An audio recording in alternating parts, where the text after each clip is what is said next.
The collapse came first, factories silent, streets lined with men who carried resumes instead of rifles, and a nation whose pride had been traded for reparations it could never afford. Germany in the early 1930s was a country on paper, bankrupt, broken, disarmed, and watched by the world. No engines, no armor, no air force, only memories of a war it had been forbidden to fight again. But beneath the poverty and political confusion, something else was moving. Hidden workshops buzzed behind shuttered doors. Engineers sketched blueprints by candlelight. Young recruits trained under civilian covers, glider clubs, riding schools, traffic police units that marched a little too precisely. Money was scarce, but ambition was not. And the man at the center of it understood something simple and ruthless. You don't need wealth to build an army. You need will and a nation desperate enough to follow. By the time the world realized what was happening, it was too late. Factories that had once made tractors were producing tanks. Pilots trained in foreign skies returned to form the core of a new air force. And a bankrupt state, drowning in debt, had transformed itself into the most aggressively expanding military power in Europe. So tonight, lower the lights and listen closely. Imagine the echo of boots on factory floors, the hiss of steam rising from machines that were never meant to run again. Subscribe and stay with me. Tell me where you're watching from and witness how a nation with nothing rebuilt an army capable of changing the world. The collapse did not happen in a single night. It arrived slowly, layer by layer, like dust settling over a nation, still trying to understand how the world it once dominated had slipped from its grasp. Germany in the early 1930s was not the proud empire many remembered. It was a place where factories stood silent, where iron rails rusted from disuse, and where men wandered the streets carrying resumes that no one would read. Bread lines curled around corners once meant for parades. Families heated their homes with scraps torn from abandoned warehouses. The idea of rebuilding any kind of military, let alone a massive one, belonged to fantasy, not policy.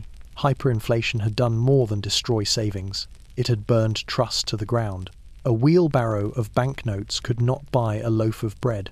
Workers were paid twice a day because currency lost value by the hour.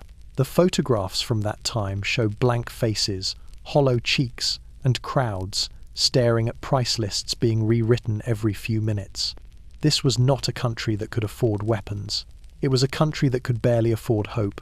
Versailles had cut deeper still. The treaty did not simply restrict Germany's army, it dismembered it. 100,000 men, no tanks, no heavy artillery, no air force, no submarines, and inspectors would arrive without warning, demanding access to factories, warehouses, even barns if they suspected hidden arms. Every mechanism of military strength had been dismantled or outlawed. Outsiders believed Germany could never rise again. Germans believed it themselves. This was the Germany Hitler inherited, bankrupt, humiliated, and watched by nations determined to keep it weak.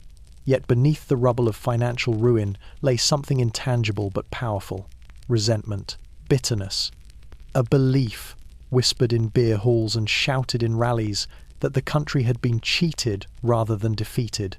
Hitler recognized this long before he reached power. He understood that anger could be converted into momentum, and that momentum could be converted into obedience. But even obedience did not create money. The state ledger was a maze of debts. Factories sat idle, not for lack of workers, but for lack of orders.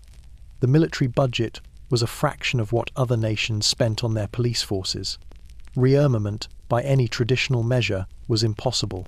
And yet, within months of consolidating power, Hitler began issuing quiet directives, small at first, almost invisible. Hire this engineer, reopen that workshop, reassign these officers to civilian duties that resembled military training a little too closely. The moves were subtle, shadowed, designed to avoid provoking inspections or foreign suspicion. To the average citizen, nothing seemed to be changing. But in the offices of generals who had survived Versailles, a new energy stirred. Germany's economic reality still made rearmament appear irrational. But Hitler did not intend to rebuild an army through traditional means. He would not wait for prosperity. He would not wait for approval. He intended to break the limitations of economics, the same way he intended to break the limitations of the treaty through audacity, secrecy, and absolute control. And so, the foundation was laid in silence. The world saw a nation too poor to wage war. Hitler saw a nation desperate enough to try. When the guns finally fell silent after the Great War, the Allies did not trust silence to keep Germany weak. They wrote their doubts into law. The Treaty of Versailles was not merely a document, it was a straitjacket, engineered to ensure that Germany would never again threaten Europe. To enforce that vision, the treaty cut deep into the backbone of German military power. Tanks were forbidden, aircraft were forbidden, submarines were forbidden. Even the size of the officer corps was regulated with mathematical precision. Every bullet, every rifle stock, every training manual existed under foreign suspicion. To the outside world, this limitation was justice. To Germans, civilians, veterans, politicians, and generals alike, it felt like a sentence handed down to an entire nation. The humiliation ran deeper than debt or territory lost. Versailles did not simply dismantle an army, it criminalized the idea of one. 100,000 men were allowed to serve, barely enough to police a fractured republic. Heavy artillery pieces were scrapped under foreign supervision. Airfields sat empty, hangars locked and sealed. Naval yards rusted along the Baltic coast, their slipways quiet. Foreign inspectors roamed Germany freely, clipboards in hand, ready to shut down any workshop or warehouse suspected of producing prohibited materials. Their visits were unannounced, their authority unquestioned. German officers were forced to stand by, while inspectors dismantled their equipment, reviewed their logs, and photographed their facilities as if Germany were a nation under parole. For the generals who had survived the collapse, the treaty became both a wound and an obsession. They studied it with the precision of scholars not to honor it, but to find weaknesses in its design. What did no tanks include? What about agricultural tractors with armored frames, built only for testing? What counted as an air force? Could gliders be used to train pilots without engines? What was the difference between a military academy and a civilian sports school that marched too well? The Weimar government tried to uphold the treaty, not out of enthusiasm, but necessity.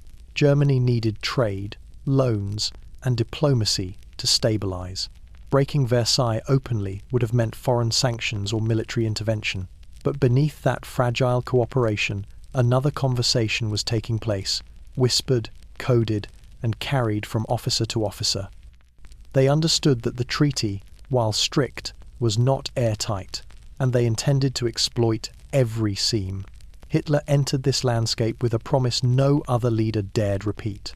The treaty would not merely be challenged, it would be undone. He did not hide his hatred for it. In speeches, he called Versailles a betrayal, a poison, and a foreign chain around the German people. This rhetoric electrified veterans who remembered humiliation and young men who had known nothing but decline. By the time Hitler seized full control, the treaty's legal power remained intact, but its psychological power had cracked. Yet even with public support, rearmament still required deception. The world watched Germany carefully. France and Britain believed the treaty binding. Germany needed them to continue believing it. And so, Hitler's first steps toward rebuilding an army were taken not with tanks or aircraft, but with silence, cunning, and legal maneuvering. The treaty squeezed the nation, but Germany under new direction was learning how to breathe through the narrow gaps left behind. The seeds of rearmament were planted not in steel but in loopholes, and from those loopholes, an army would grow. Before Germany could rebuild an army, it had to collapse politically, and the Weimar Republic obliged. Its downfall didn't erupt like a battlefield explosion. It eroded like a shoreline in slow, relentless waves. By the early 1930s, Weimar was a state in name only, a fragile structure propped up by emergency decrees, desperate coalitions, and a population no longer convinced it was worth saving. Everywhere, the political landscape was fractured. Parties multiplied like cracks in a damaged wall, each one claiming to represent Germany's salvation. The communists rallied crowds with promises of revolution. Nationalists demanded revenge for Versailles. Centrists tried to keep order but could not contain the growing unrest. Parliament became a theatre of shouting matches and walkouts, unable to pass meaningful laws as unemployment soared and violence spread across the streets. Poverty provided the fuel, but humiliation provided the spark. Veterans begged on street corners, wearing medals from a war they no longer understood. Farmers starved beside fields they had tilled for decades. Students marched with fists raised, convinced the Republic had stolen their future. Weimar became a curse whispered over empty dinner plates and boarded up storefronts. In this atmosphere, political extremism didn't merely rise, it thrived. Street battles became a daily occurrence. The paramilitary wings of rival movements fought in broad daylight, armed with pipes, clubs, and sometimes guns. Neighborhoods became battle lines. Police forces, undermanned and underfunded, struggled to maintain control. To many citizens, the Republic seemed weaker than the factions tearing it apart. Hitler studied this chaos with precision. He understood what many politicians did not. People do not crave freedom in times of despair. They crave order. They crave certainty. They crave a leader who promises that tomorrow will look different from today. His speeches played on that hunger. He spoke of discipline, unity, and national revival, framing the Republic's failures as evidence that democracy itself had betrayed Germany. Behind the rhetoric, the Nazi Party engineered a disciplined and ruthless machine. Propaganda posters, blanketed walls, radio broadcasts repeated simple messages until they became truth, and rallies turned politics into spectacle. The party also built alliances with industrialists, military officers, and conservative elites who viewed Hitler as a useful tool against communism. They underestimated the man they hoped to control. By 1933, the Weimar Republic collapsed under its own contradictions. Political paralysis allowed Hitler to be appointed chancellor, legally a quiet ceremony with consequences louder than artillery. Within weeks, he leveraged the Reichstag fire and emergency powers to dismantle democratic institutions entirely. Opposition parties were outlawed, unions dissolved, judges replaced, newspapers silenced. The Republic that had once been criticized for weakness transformed into a dictatorship with breathtaking speed. For the generals watching from the sidelines, the transition was unnerving but promising. They despised Weimar's instability. They hated its obedience to Versailles. Hitler, for all his fanaticism, offered something they had long lacked: a government that could act decisively, brutally, and without bureaucratic hesitation. The military did not yet know the cost of aligning with him, but they recognized the opportunity. With Weimar dead and dictatorship cemented, Hitler inherited a country broken enough to reshape and desperate enough to follow. It was in this political vacuum carved out by fear, violence, and exhaustion that the foundation for rebuilding a forbidden army finally became possible. By the early 1930s, Germany was a country searching for a voice, and Hitler offered one with a force that cut through despair like a blade. His rise was not sudden. It was the accumulation of years spent speaking in beer halls, writing manifestos, marching through streets, and crafting a message calibrated to exploit every weakness of the Weimar state. When he spoke, his words did not merely echo in crowded auditoriums. They filled the empty spaces left behind by unemployment, hunger, and wounded national pride. His promises sounded impossible. End the depression, restore order, defy Versailles, rebuild the army, reclaim Germany's rightful place in the world. These were not realistic objectives for a bankrupt nation under international supervision, but that was precisely their appeal. People did not want caution, they wanted certainty. They wanted a leader who dared to say what others were afraid to whisper. Hitler's confidence felt like a cure in a country drowning in hesitation. What separated him from other political leaders was his ability to fuse emotion with direction. His speeches were not philosophical, they were visceral. He told veterans that their suffering had meaning. He told workers that their labor would be valued again. He told the middle class that chaos would end. He told everyone that Germany's humiliation was not their fault, but the fault of enemies, foreign and domestic, who had betrayed the nation. This message, repeated relentlessly, transformed frustration into fervor. Behind the stage lights and banners, Hitler constructed a political machine more disciplined than any in the Republic. Joseph Goebbels molded public perception through newspapers, radio broadcasts, posters, and film, flooding the nation with a narrative of rebirth. Heinrich Himmler tightened security within party ranks, ensuring obedience and eliminating rivals. Rudolf Hess managed the party's administrative spine. The organization grew with military precision, a network that could mobilize thousands overnight. Industrialists, initially skeptical, began to listen. Hitler spoke their language: stability, order, and protection from communism. To them, he was not a radical, but a tool, a man who could suppress strikes, expand industry, and secure profitable government contracts. They financed his campaigns. They opened doors. They underestimated him completely. The military elite watched with a different concern.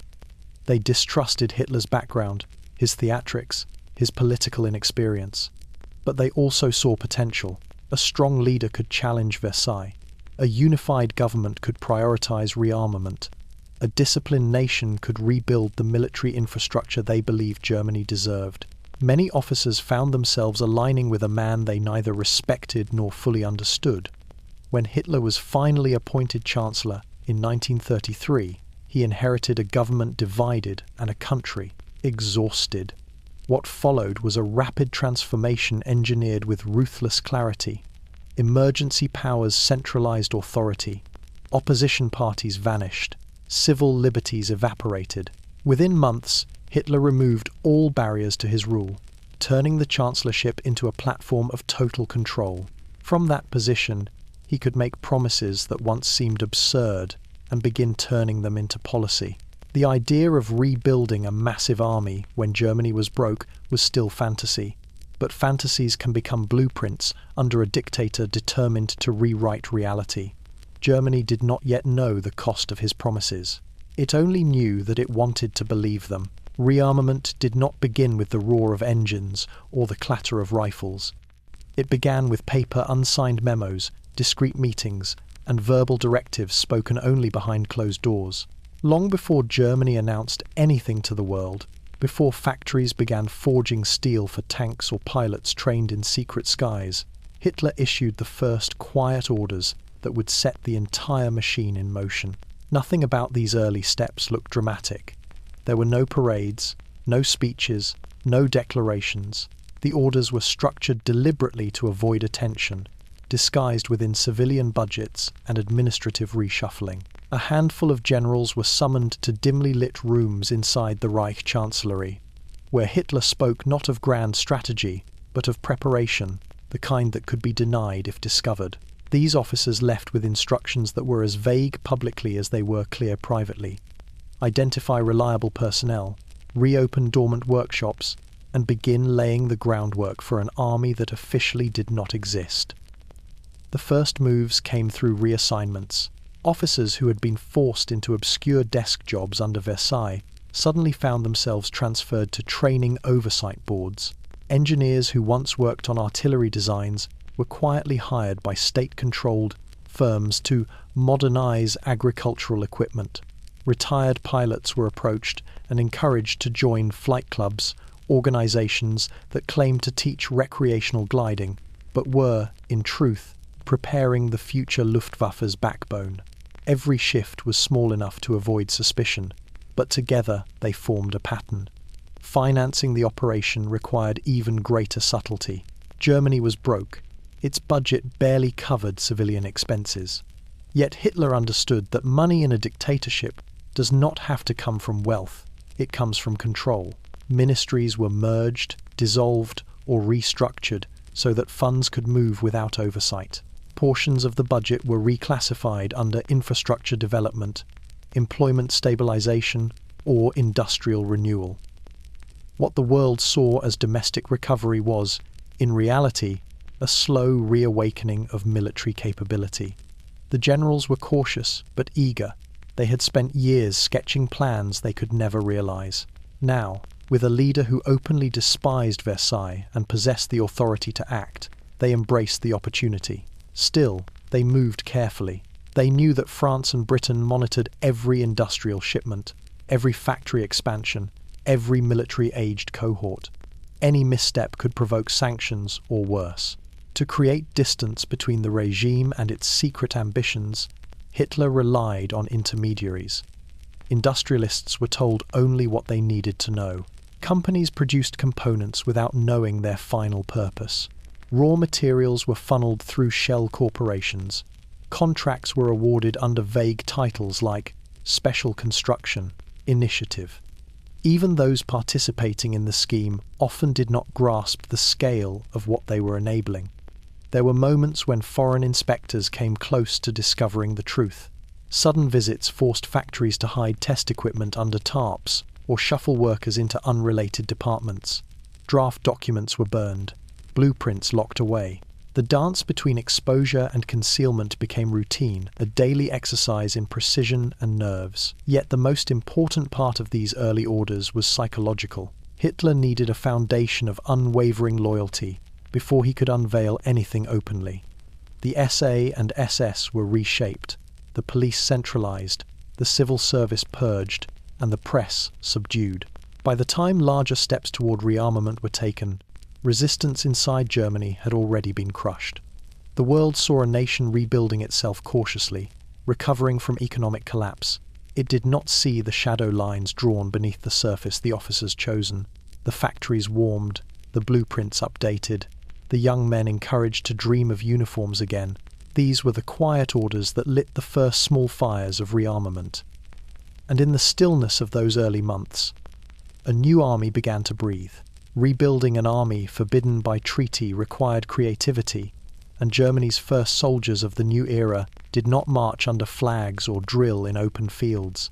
They trained in disguises, glider clubs, riding schools, police auxiliaries, factory, safety brigades, and athletic organizations that bore no resemblance to military units on paper, but moved with unmistakable discipline. These disguised training programs formed the skeleton of a future army long before the world suspected Germany had one. The most important of these was the network of aviation clubs. Versailles had banned military aircraft, but it had not banned flight itself. Germany exploited this loophole with surgical precision. Across the countryside, civilian gliding schools sprang up, their fields littered with sleek wooden gliders instead of engines and metal frames. To an outsider, it looked harmless, a sport for young enthusiasts, a pastime for engineering students. But beneath the laughter and wind-swept fields, instructors taught controlled dives, formation maneuvers, and emergency landings. Germany was training pilots without aircraft. When engines were reintroduced later, these young men would already know the sky. The same strategy played out on the ground. Riding schools expanded under state support, teaching horsemanship with an intensity more suited to cavalry drills than leisure. Police forces restricted by treaty but still allowed to exist were transformed. Their training regimens grew more rigorous, their marching more synchronized, their hierarchy more military in structure. Recruits who joined for public safety soon found themselves practicing tactics that resembled infantry maneuvers. Hitler Youth organizations and labor service units became training grounds as well. Young men learned discipline, navigation, physical endurance, and group cohesion elements essential to military life. They handled shovels instead of rifles, but the rhythm of their work mirrored battlefield coordination. Camps echoed with commands that sounded almost, but not quite, like military orders. Perhaps the cleverest disguise of all emerged in factories. Industrial emergency brigades were formed to handle workplace incidents. Ostensibly, they trained to respond to fires, accidents, and equipment failures. In reality, these brigades practiced unit cohesion, signaling, logistics, and rapid mobilization.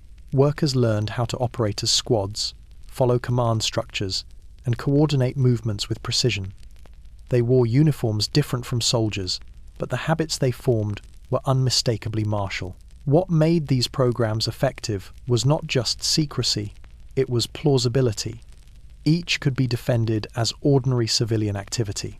Foreign inspectors might notice the impressive coordination of a gliding club or the unusual discipline of a police unit.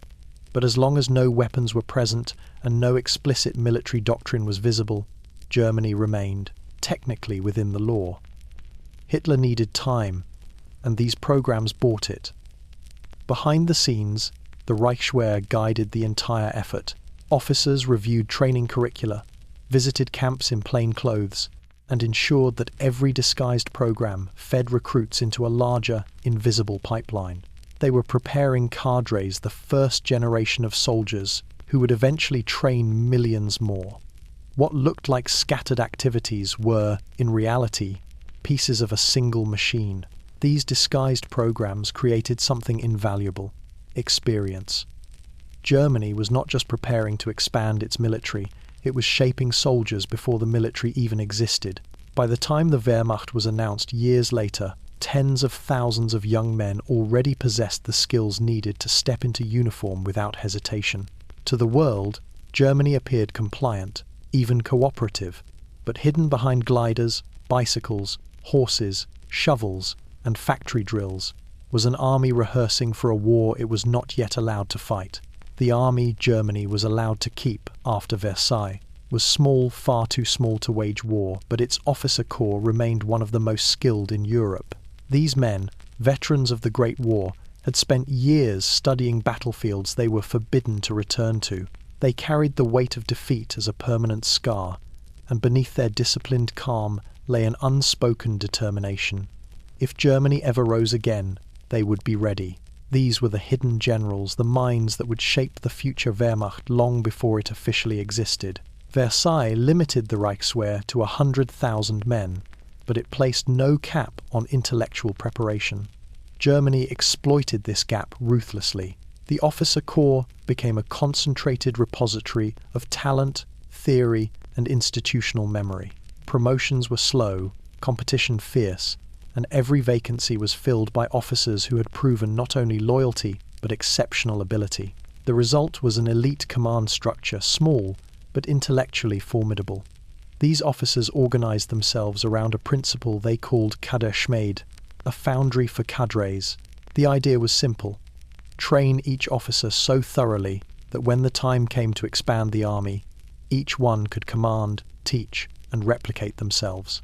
A lieutenant in the Reichswehr was expected to perform the duties of a major. A captain was trained like a senior staff officer. Even non-commissioned officers were required to master leadership responsibilities far beyond their rank. Their work took place behind closed doors in austere classrooms, barracks, and training fields. They studied everything. The treaty forbade them to build tanks, aircraft, heavy artillery, mechanized units, and modern logistics.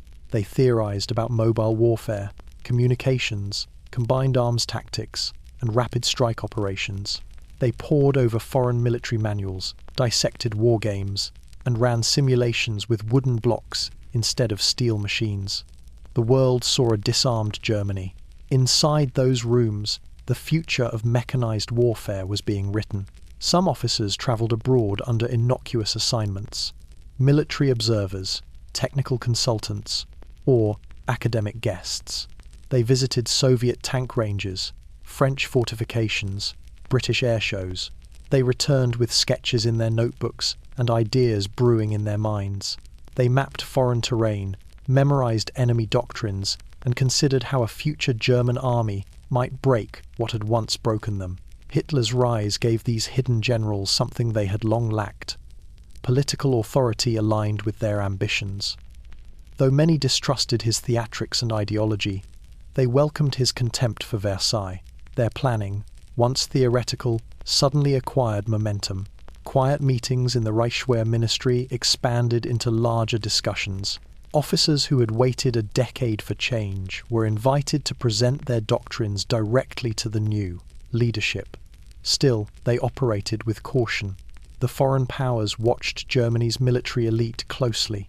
Any sign of forbidden development could bring inspections or sanctions. So the officers continued their work discreetly, avoiding explicit references to tanks or air forces, couching their plans in academic language, and ensuring that sensitive documents never left secure rooms.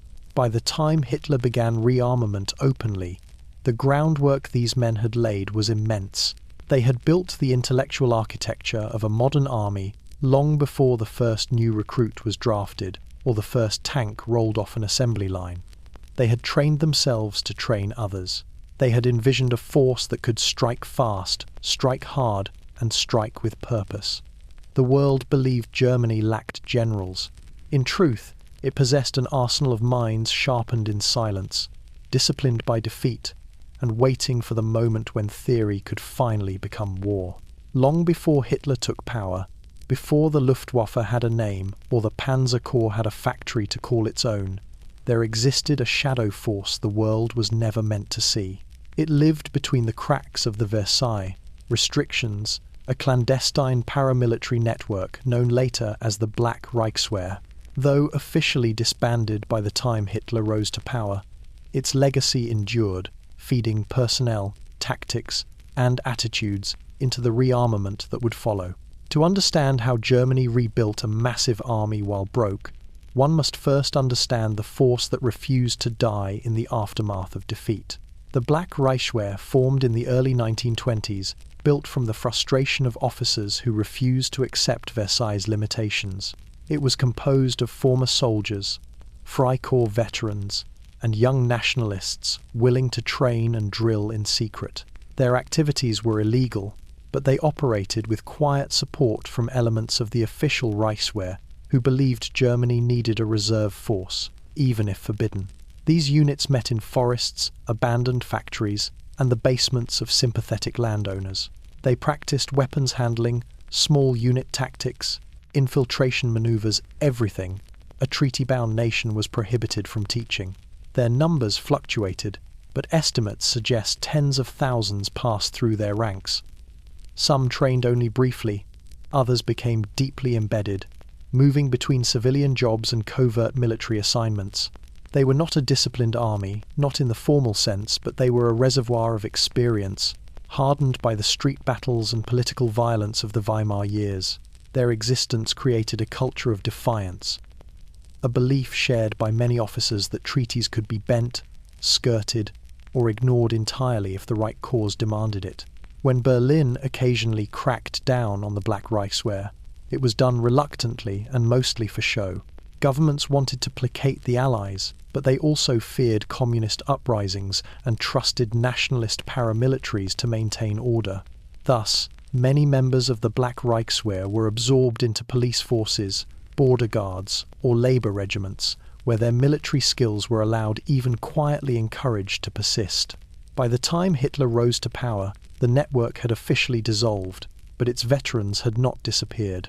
They carried their training into new organizations, the SA, SS, police auxiliaries, and later, the Wehrmacht itself. Many early Nazi paramilitary leaders had roots in the Black Reichswehr. Their loyalty was raw and unpolished, forged through years of anti-Versailles sentiment and political street warfare. They brought with them not just skills, but a mindset, one that accepted secrecy as normal, violence as political currency, and rearmament as destiny.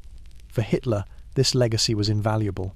The Weimar state had accidentally preserved a pool of trained fighters who B2 day could be mobilized instantly once he took control.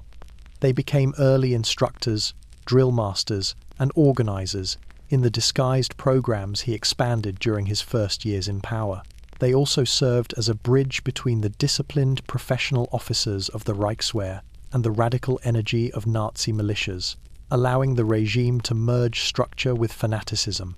Just as importantly, the Black Reichswehr demonstrated something Hitler understood instinctively, that Germany had the will to rearm even when it lacked money, factories, or political freedom. The tradition of secret training, coded communication, and off-the-books operations had already been tested for a decade. All Hitler needed to do was scale it. The world believed Germany had been disarmed, but defeat had created something more dangerous than a formal army, an underground culture of men who had never stopped preparing for the next war. Their legacy became the hidden foundation on which Hitler built a military revival the world would soon learn to fear. To rebuild an army in a nation stripped of weapons, industry had to lie. Germany's factories, once thunderous with the machinery of the Great War, were silent shells by the early 1930s, monitored, inspected, and treated as potential threats by foreign commissions. But under Hitler, these same factories began to stir again, not with open defiance, but with an intricate system of disguises.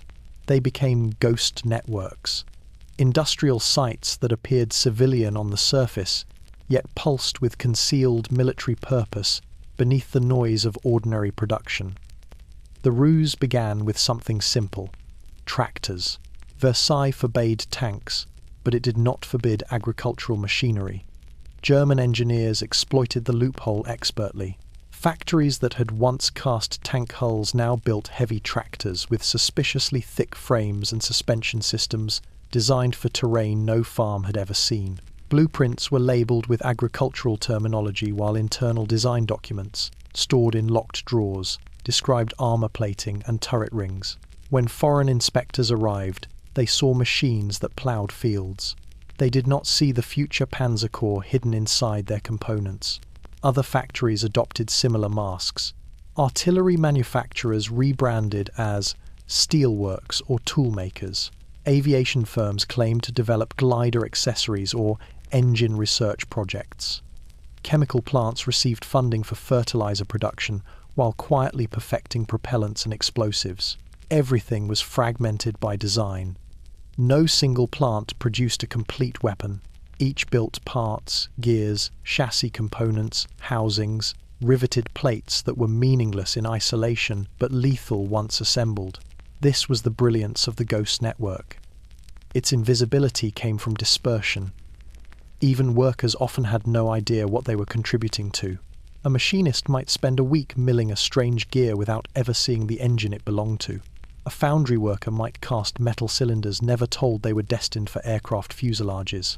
The entire system relied on compartmentalization, secrecy, and the unquestioning belief that Germany's industrial recovery was purely economic. The deception extended to logistics. Rail shipments carrying military parts were mislabeled, routed through civilian distribution hubs, and accompanied by falsified timetables. Delivery trucks used coded manifests. Warehouse inventories listed components as agricultural stock or experimental machinery materials. Only a handful of senior officers and trusted engineers understood the full map, a labyrinth of factories, subcontractors, and assembly sites, forming the skeleton of the future war machine. When foreign inspectors arrived, and they often did, the ghost networks performed with the precision of a stage play. Warning signals swept through industrial districts before inspectors reached factory gates. Workers wiped down machines. Suspicious parts disappeared into hidden compartments. Documents were locked, burned, or replaced with fake ledgers. Entire workshop floors were rearranged overnight. Inspectors left frustrated, convinced Germany was still a crippled industrial power. What made this network effective was not just secrecy, it was necessity. Germany could not afford a conventional build-up. It lacked money, foreign trust, and political freedom.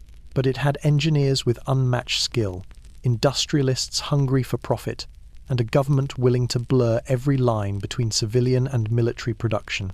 By the mid-1930s, these ghost networks formed a silent industrial army, one that produced nothing openly, yet prepared for everything. They allowed Germany to rebuild not just its factories, but its confidence, steel by steel, axle by axle. The illusion of weakness hid the birth of a modern war machine. The world believed German industry was recovering slowly.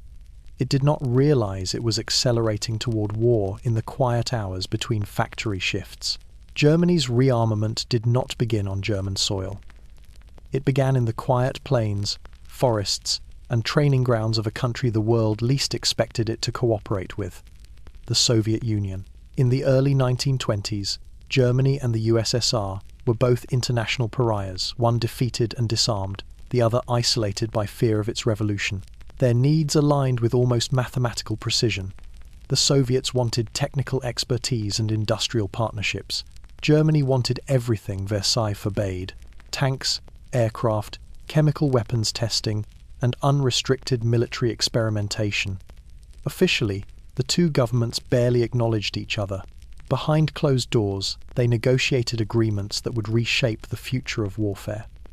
The Treaty of Rapallo in 1922 opened the door, and within a few years, German officers began travelling east under false titles: agricultural consultants, trade delegates, technical specialists. Their luggage carried no uniforms, but their minds carried doctrines, manuals, and blueprints too dangerous to keep in Germany. The Soviets provided something Germany lacked entirely: space, vast, remote training grounds where foreign eyes could not pry.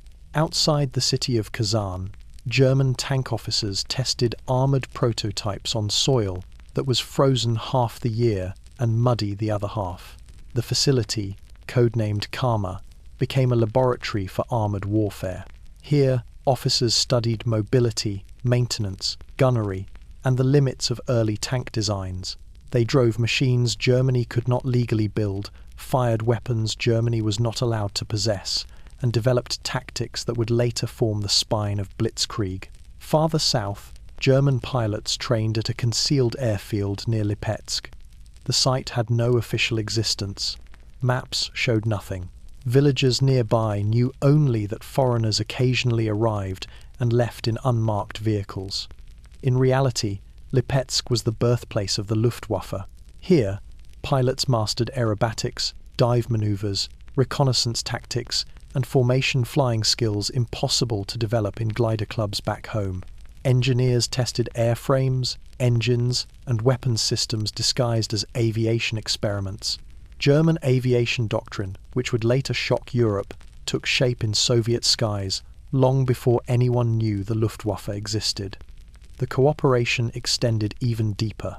German chemical warfare specialists, another forbidden discipline, conducted research at unnamed facilities far from Western scrutiny. They tested delivery systems, protective gear, and battlefield dispersal techniques. These developments, though rarely discussed publicly, would become a significant element of German military planning, even if never fully unleashed during the war. The partnership was not one-sided. The Soviets learned from the Germans as well, gaining insights into organization, training methods, and technical design. For a time, it was a curious symbiosis. Two future enemies, bound together by necessity and secrecy, each preparing for wars neither had yet envisioned.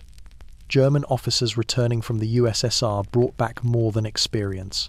They brought confidence. They had tested weapons that did not officially exist.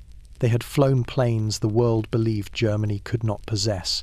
They had built relationships with engineers and strategists who pushed them to refine their ideas. Most importantly, they carried doctrines, theories of mobility, speed, and concentrated force that would later break through Europe's borders with terrifying efficiency. Foreign intelligence agencies suspected something but lacked evidence. Germany appeared compliant. Inspections showed no tanks, no bombers, no chemical warfare stockpiles. What no one realized was that the real training, the real development, the real birth of the Wehrmacht's future capabilities had occurred thousands of miles away. The Soviet connection did not last forever. By the early 1930s, Berlin shifted its focus westward and began preparing for open defiance of Versailles. But the foundation laid in the USSR remained unshakable. Without those years of secret cooperation, Germany's military revival would have been slower, riskier, and far less effective. Instead, it returned home already tested, sharpened, and certain of what it could become. The world saw a nation without weapons. In truth, its future army had been training in silence under foreign skies. Germany did not have the money for rearmament. That was the central truth of the early 1930s, a truth visible in every bankrupt municipality, every shuttered factory, every household where savings had evaporated into worthless paper. Yet somehow, under Hitler, money began flowing into programs the world could not see, and budgets never acknowledged. This was the financial shell game, a system of hidden loans, disguised expenditures, and creative accounting so elaborate that even those inside the government rarely understood its full design. The mastermind behind much of it was Hjalmar Schacht, the brilliant and calculating president of the Reichsbank. Schacht knew Germany could not simply borrow on the international market. Foreign creditors distrusted the regime, and open loans for rearmament would provoke sanctions. Instead, Schacht constructed a labyrinth where money moved without appearing to move, where debts existed without being recorded, and where the state could spend beyond its means without triggering collapse. The centerpiece of this system was the MEFO bill, a financial instrument created under a false company, Metallurgische Forschungsgesellschaft, which existed only on paper. These bills acted as promissory notes used to pay armaments manufacturers. Instead of receiving cash from the government, companies received MEFO bills with guaranteed interest. They could hold them, trade them, or, if necessary, cash them in at the Reichsbank. On the books, it looked like private commercial transactions between firms. In reality, it was a covert state loan system that funded the core of German rearmament. Factories could expand without draining the visible national budget. Workers were paid, steel was purchased, machinery was built, but none of it showed as military spending under the watchful eyes of foreign auditors. The bills accumulated quietly, hidden from economic statistics, allowing Hitler to pour billions into rearmament without revealing how dangerously overstretched Germany truly was. The shell game went further. Budget lines were blurred intentionally. Civil engineering projects, such as the Autobahn, doubled as infrastructure for future military logistics. Research grants were labelled as industrial modernization, though they funded weapons development. Funds for job creation were funneled to factories producing components with unclear civilian purpose. Even unemployment programs became a disguise. Millions of men sent to labor camps, and work details were being conditioned for the discipline of military life. Local governments were drawn into the scheme. Municipal budgets were pressured to support community development projects that quietly fed into industrial expansion. Banks extended credit under political pressure. Industrialists reinvested their profits into armaments contracts, confident that the regime would shield them from economic risk. The circular flow of money kept the economy moving, even as it built a financial time bomb beneath the surface. To the German public, the revival felt miraculous. Unemployment fell, factories roared back to life, new roads stretched across the landscape. Hitler was hailed as the man who saved the economy. But this revival was built on debt, concealed, delayed, and growing. It relied on the assumption that war would come before the bills were due, that conquest would pay for the weapons, and that victory would erase the ledgers. Foreign governments, watching from a distance, saw indicators of recovery, but not the mechanisms behind it. They believed Germany was rebuilding through austerity, nationalism, and public works. They did not see the shadow economy that financed the rise of one of the largest military machines in modern history. The financial shell game did more than fund rearmament, it bought time. And time was the only currency Hitler needed. Every hidden bill, every disguised loan, every manipulated line of the national budget moved Germany closer to a moment when it could cast aside concealment and show what it had truly become. By the time the world realized the scale of German spending, the guns were already loaded. Germany's early rearmament depended on one fragile assumption: that foreign inspectors the military commissions empowered by the Treaty of Versailles would see nothing. And for years, they didn't. Not because they were incompetent or inattentive, but because Germany perfected the art of misdirection. Every visit became a quiet battle of timing, appearances, and carefully staged illusions. The inspectors believed they were policing a defeated nation. In truth, they were walking through a theatre where every worker, every machine, and every ledger had been rehearsed long before they arrived.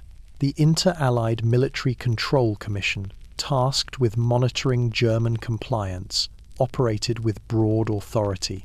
Inspectors could enter factories unannounced, demand records, question workers, and order dismantlement of any equipment deemed suspicious. They travelled in small teams, escorted by German officials who smiled politely while mentally calculating how many minutes of warning remained before they reached sensitive areas. The moment an inspection team telegraphed its arrival to local authorities, which they were required to do for safety reasons, a silent alarm rippled across entire districts. factories responded with astonishing discipline. Machinery used to test armored components would be disassembled in minutes. Workers rehearsed the rapid conversion of military workshops into benign assembly lines. Blueprints vanished into false walls. Experimental parts were loaded into trucks and driven to barns, basements, or sympathetic businesses far outside the inspector's route. Even the smell of oil, or exhaust evidence of recent engine tests, was scrubbed away with chemical cleaners. The inspectors often sensed something was amiss. They noticed the faint sawdust on floors that had been swept too quickly, the suspiciously empty storage rooms, the lack of dust on machines supposedly inactive for months. But suspicion is not proof. Germany understood this perfectly. Everything questionable was removed, everything harmless was emphasized, and everything grey was explained with confident smiles and thick stacks of paperwork. A tank turret ring became industrial reinforcement material. A wing component became prototype agricultural tooling. A pile of uniform cloth became emergency workwear for municipal labourers. Some inspections targeted police units, which Versailles allowed but tightly regulated. Here too, Germany walked the line with practiced finesse. Police drills were slowed down or simplified when foreign observers watched. Rifles were locked away. Vehicles modified for paramilitary use were presented as ordinary transport. Behind the inspectors' backs, the same units trained with intensity that surpassed many small armies. The military leadership viewed these visits with a mix of irritation and amusement. To them, the inspectors represented a treaty already morally dead, enforced by nations unwilling to consider war to uphold it. They believed not entirely wrongly that as long as Germany maintained plausible deniability, the Allied powers would do nothing.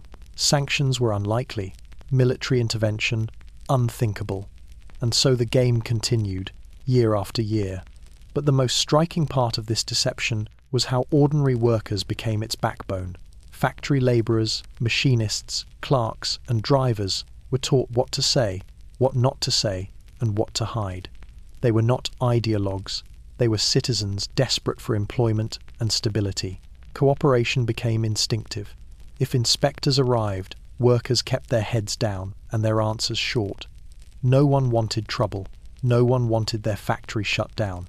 In a nation clawing its way out of poverty, secrecy became a form of survival. By the late 1920s, inspectors began noticing a troubling pattern. Germany seemed more organized, more industrious, and more confident than a disarmed nation should be. They filed reports, raised concerns, and requested further authority. But by then, the political will to enforce Versailles had eroded. Britain favoured conciliation. France was exhausted. The United States, distant and preoccupied, withdrew its military commission entirely.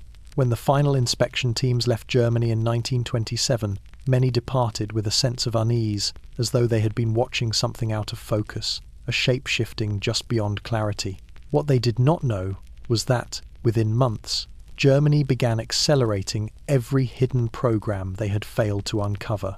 Foreign inspections hadn't stopped rearmament. They had taught Germany exactly how to hide it. Rearmament could not succeed through factories and blueprints alone. It required something less tangible but equally powerful. A population willing to accept, even embrace the idea of militarization. Germany in the early 1930s was still scarred by the memory of the Great War. Millions had lost sons, fathers, brothers. Entire towns carried the silence of missing generations. Convincing a nation that had bled so heavily to support the building of a new army demanded more than orders. It demanded persuasion. And that persuasion came through propaganda, subtle at first, relentless soon after, and ultimately woven into every aspect of public life. The process did not begin with marching bands or uniformed parades. It began with a narrative. Newspapers, increasingly aligned with the Nazi Party, shifted their tone. Articles no longer emphasized peace, reconstruction, or reconciliation. Instead, they spoke of betrayal, the idea that Germany had not been defeated on the battlefield but stabbed in the back by internal enemies. They highlighted the unfairness of Versailles, the cruelty of reparations, and the indignity of being treated as a second-rate nation. Every headline, Every feature, every editorial, planted a seed. Germany had been wronged, and it deserved restoration. Films followed. Early productions were not openly militaristic. They focused on themes of struggle, unity, and national revival. Documentaries contrasted the poverty of the Weimar years with promises of a brighter future. Newsreels portrayed Hitler as a man of action, touring factories, calming crowds, shaking hands with workers. The message was simple: the nation was rising, and rising nations needed strength. The line between economic recovery and military necessity blurred until they became indistinguishable. Schools played their part with quiet efficiency. Textbooks were rewritten to emphasize German heroism and the glory of past battles. History lessons framed the Great War as a noble struggle undermined by political weakness. Physical education classes intensified, focusing on endurance, discipline, and teamwork values equally suited to civilian life and military service. Teachers were pressured to instill pride and readiness in their students. Children absorbed these lessons without question, growing into young adults who saw rearmament not as aggression, but as justice. Radio became the most powerful instrument. Affordable receivers flooded homes, workers' dormitories, and rural villages. Every broadcast delivered carefully curated stories of progress, new jobs, new roads, new hope. When military topics arose, they were framed as defensive, necessary measures for national protection. The idea that Germany was preparing for war was never spoken outright. Instead, citizens were taught to believe they were preparing for survival. Hitler understood that propaganda must be paced like a military campaign. It began softly, almost invisibly, so the population would not recoil. Only once the public felt secure, once unemployment fell, once factories roared, once pride returned, did the messaging shift. Posters began to display uniformed men in heroic poses. Films celebrated aviation. Parades featured youth groups marching with military precision.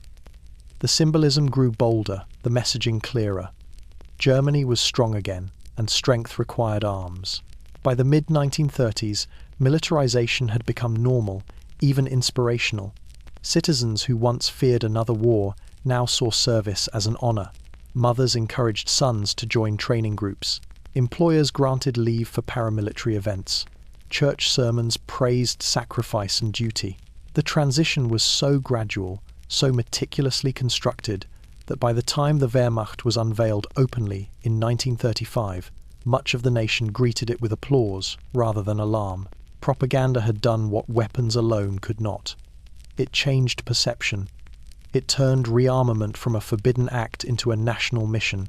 It softened the ground, quieted doubts, and replaced fear with pride. And in that atmosphere, controlled, hopeful, and tightly guided, rebuilding a massive army no longer seemed dangerous.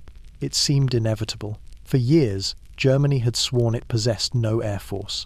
Versailles had forbidden it. Foreign inspectors had searched for it. The world had dismissed rumors of secret flight programs as exaggerated whispers.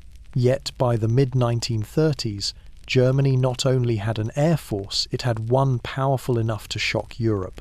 And its unveiling was not a slow reveal, but a declaration engineered for maximum effect.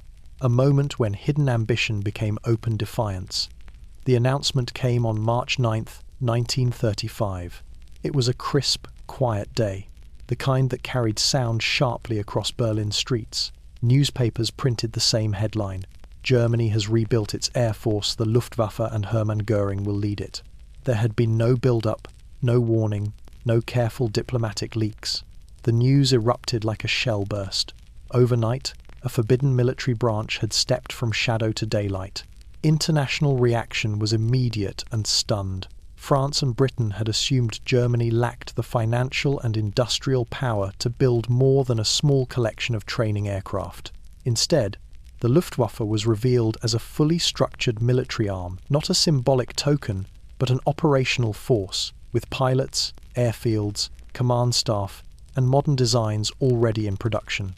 The world asked, how had Germany done this without anyone noticing? The answer lay in years of deception. While glider clubs trained pilots in the open, engineers had been testing engines in disguised workshops. Factories that produced mail planes had drawn up blueprints for fighters. Aviation schools, labelled as civilian institutes, had quietly taught combat tactics. Every element existed in fragments, each innocent enough to avoid suspicion. Only when assembled did the true picture emerge. A modern air force waiting to be named. Goering, now presented as the face of the Luftwaffe, embodied the transformation. A former fighter ace with a flair for spectacle, he stepped forward in a crisp uniform meant to signal confidence, legitimacy, and power. His speeches proclaimed the Luftwaffe a defensive necessity, a shield, not a sword. But those who listened closely heard something else, a challenge to the world, a reminder that Germany was no longer bound by the treaty signed after the Great War. Inside Germany, the announcement had a different effect. For citizens who had been fed years of propaganda about humiliation and revival, the Luftwaffe symbolized restored pride. Factories rang with celebration. Students cheered in schoolyards. The sight of planes cutting across the sky, once a forbidden dream, now represented national rebirth. The propaganda ministry seized the moment, flooding newsreels with images of sleek aircraft and disciplined pilots. The message was unmistakable.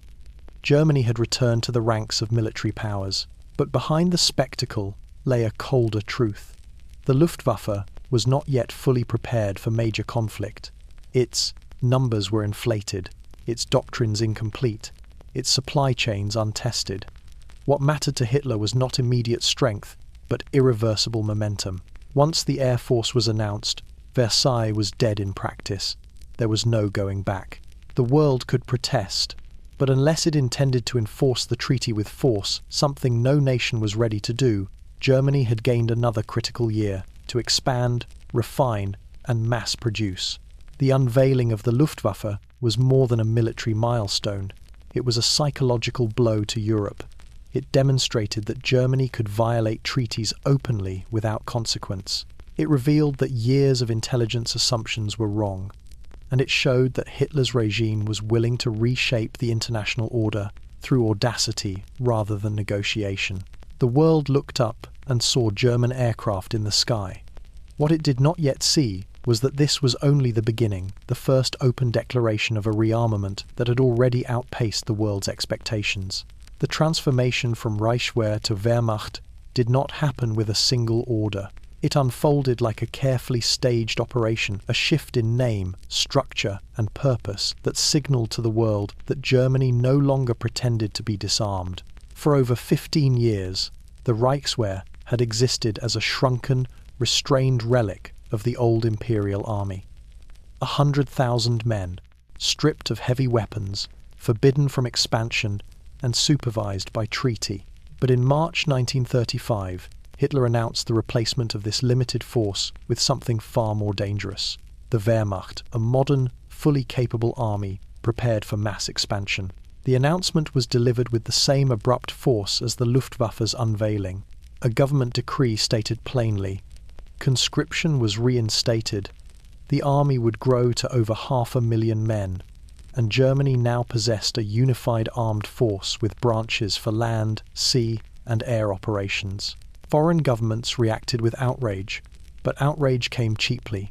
What mattered was action, and once again, no nation stepped forward to enforce Versailles. For the officers of the old Reichswehr, the change was electrifying. For years, they had lived in a military structure too small to support ambition, and too restricted to apply the doctrines they had developed in secret. The new Wehrmacht offered freedom, not ideological freedom, but operational freedom. Suddenly, long theorized strategies could be tested, new divisions could be formed, units could drill openly. The army could breathe for the first time since 1919. But the transition was more than symbolic. The Reichswehr had been an inward-looking institution, focused on maintaining discipline and preserving military tradition under suffocating constraints. It cultivated elite officers but could not replicate itself. The Wehrmacht, by contrast, was built for scale. Its structure incorporated not only professional soldiers but vast numbers of new conscripts men who required rapid training, equipment, and indoctrination. Training grounds expanded overnight. barracks filled with young recruits who had grown up on nationalist propaganda and saw military service as a duty rather than a burden. Officers who once supervised a handful of companies suddenly commanded entire regiments. Divisional staffs formed at dizzying speed. Logistics systems ballooned to support the influx of men, uniforms, rifles, and supplies. Uniforms changed too. The grey tunics, once austere and almost anonymous, became symbols of national revival. The Wehrmacht uniform carried the Wehrmachtsadler, an eagle clutching a swastika, a visual declaration that the military and the Nazi state were now inseparable. Soldiers became not just instruments of national defence, but agents of ideological power. Industrial production surged to match the army's expansion.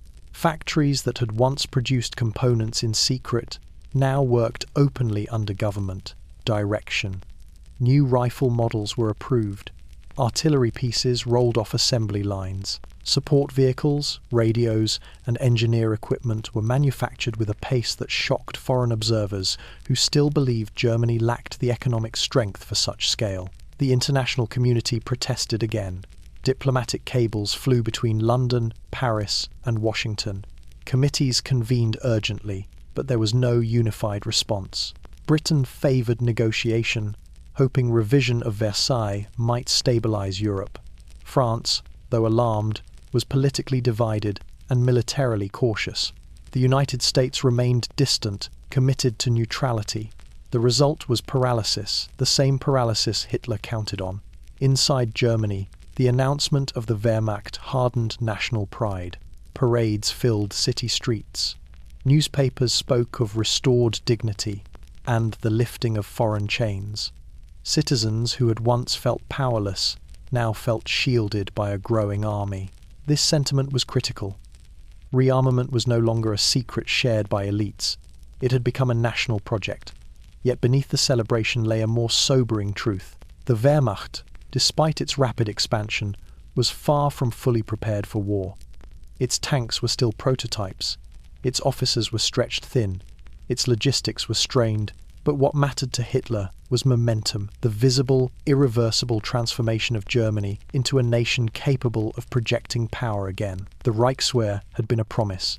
The Wehrmacht was the beginning of its fulfillment. When Germany reinstated conscription in March 1935, it did more than violate a treaty. It signalled that a nation once broken, starving, and disarmed was now preparing for something far larger than defensive readiness.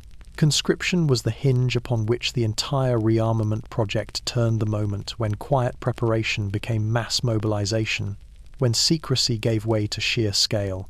For 16 years, Germany had been forbidden to draft men into military service. The Reichswehr's tiny force of 100,000 had relied on voluntary enlistment, selecting only the most capable recruits and training them with the rigour reserved for elite units. This system produced excellent officers and disciplined soldiers, but it could never create an army large enough to threaten Europe. Hitler understood that without conscription, his ambitions would remain theoretical. With it, he could build an army of millions. The announcement was delivered with the same abrupt audacity as the unveiling of the Luftwaffe and the birth of the Wehrmacht. One morning, citizens awoke to newspaper headlines declaring the return of compulsory service for all men aged 18 to 25. There was no gradual rollout, no diplomatic prelude. Germany had restored the draft, and the world would have to accept it or act against it. Predictably, no nation acted. Inside Germany, the reaction was mixed but controlled. Older generations remembered the horrors of the Great War, but years of propaganda had softened those memories, emphasizing sacrifice over suffering. Younger generations, raised under the banners of the Hitler Youth and steeped in nationalist rhetoric, greeted the draft with excitement. Service was portrayed not as a burden, but as an honor proof that Germany had regained its dignity. Posters showed smiling recruits marching across sunlit fields. Radio broadcasts framed military duty as a rite of passage. The regime controlled the emotional narrative with precision. Behind the scenes, however, the military leadership faced a logistical challenge of staggering proportions. Training an army is not as simple as filling barracks. It requires instructors, uniforms, weapons, food, medical systems, housing, transportation, administrative personnel, and strict organizational frameworks. Germany had prepared for this moment, but preparation did not erase the magnitude of the task. Training grounds expanded rapidly. New camps were carved out of forests, farmland, and abandoned industrial lots. Wooden barracks rose in rows, hastily constructed but adequate. Former Reichswehr officers, now elevated to higher commands, scrambled to standardize training manuals, drill routines, and disciplinary practices. Thousands of new, non-commissioned officers were promoted to meet instructional demands. Many were barely older than the recruits they supervised. Equipment shortages were severe. Rifles were rationed during early training cycles. Recruits practiced maneuvers with wooden placeholders before receiving actual weapons. Uniform factories operated day and night, struggling to meet demand. Boots were in such short supply that some early units drilled in mismatched civilian footwear. Despite these struggles, the system moved forward with relentless momentum. The regime demanded results, and results were produced. Within months, tens of thousands of young men stood in formation across the country, transforming the once limited Reichswehr into the rapidly expanding Wehrmacht. These soldiers were not elite professionals like earlier generations, but they were numerous, disciplined, and deeply influenced by the ideological environment that shaped their youth. Foreign governments lodged protests. Diplomatic statements condemned the violation of Versailles. Newspapers across Europe warned that Germany was rearming at alarming speed.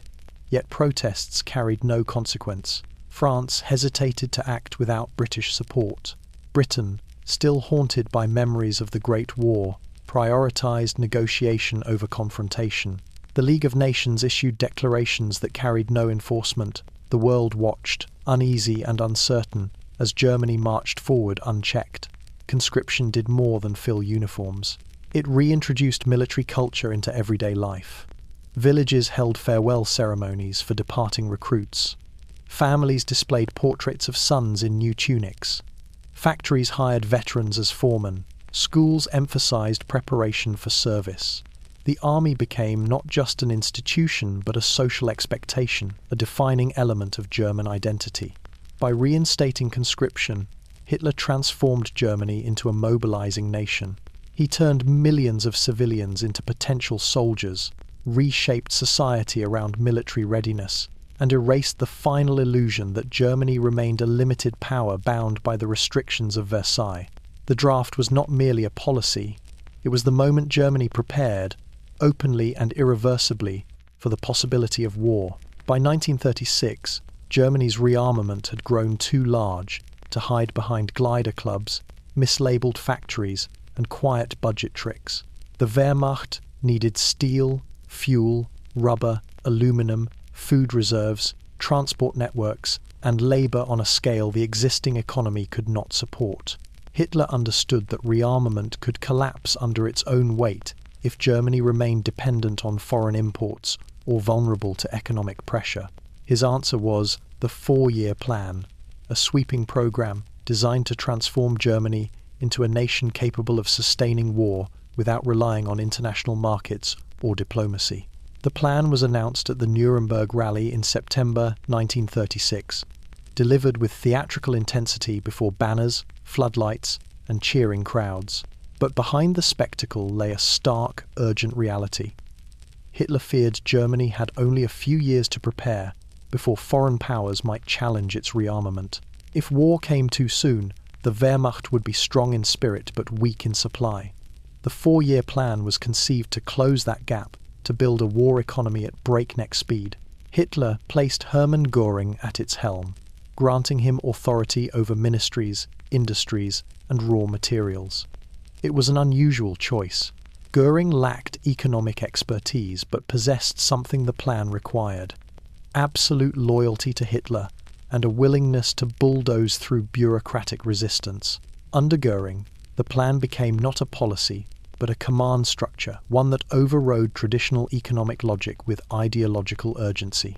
The plan had 2 primary goals: rearm Germany to the fullest extent possible and achieve autarky, or economic independence, particularly in fuel and raw materials.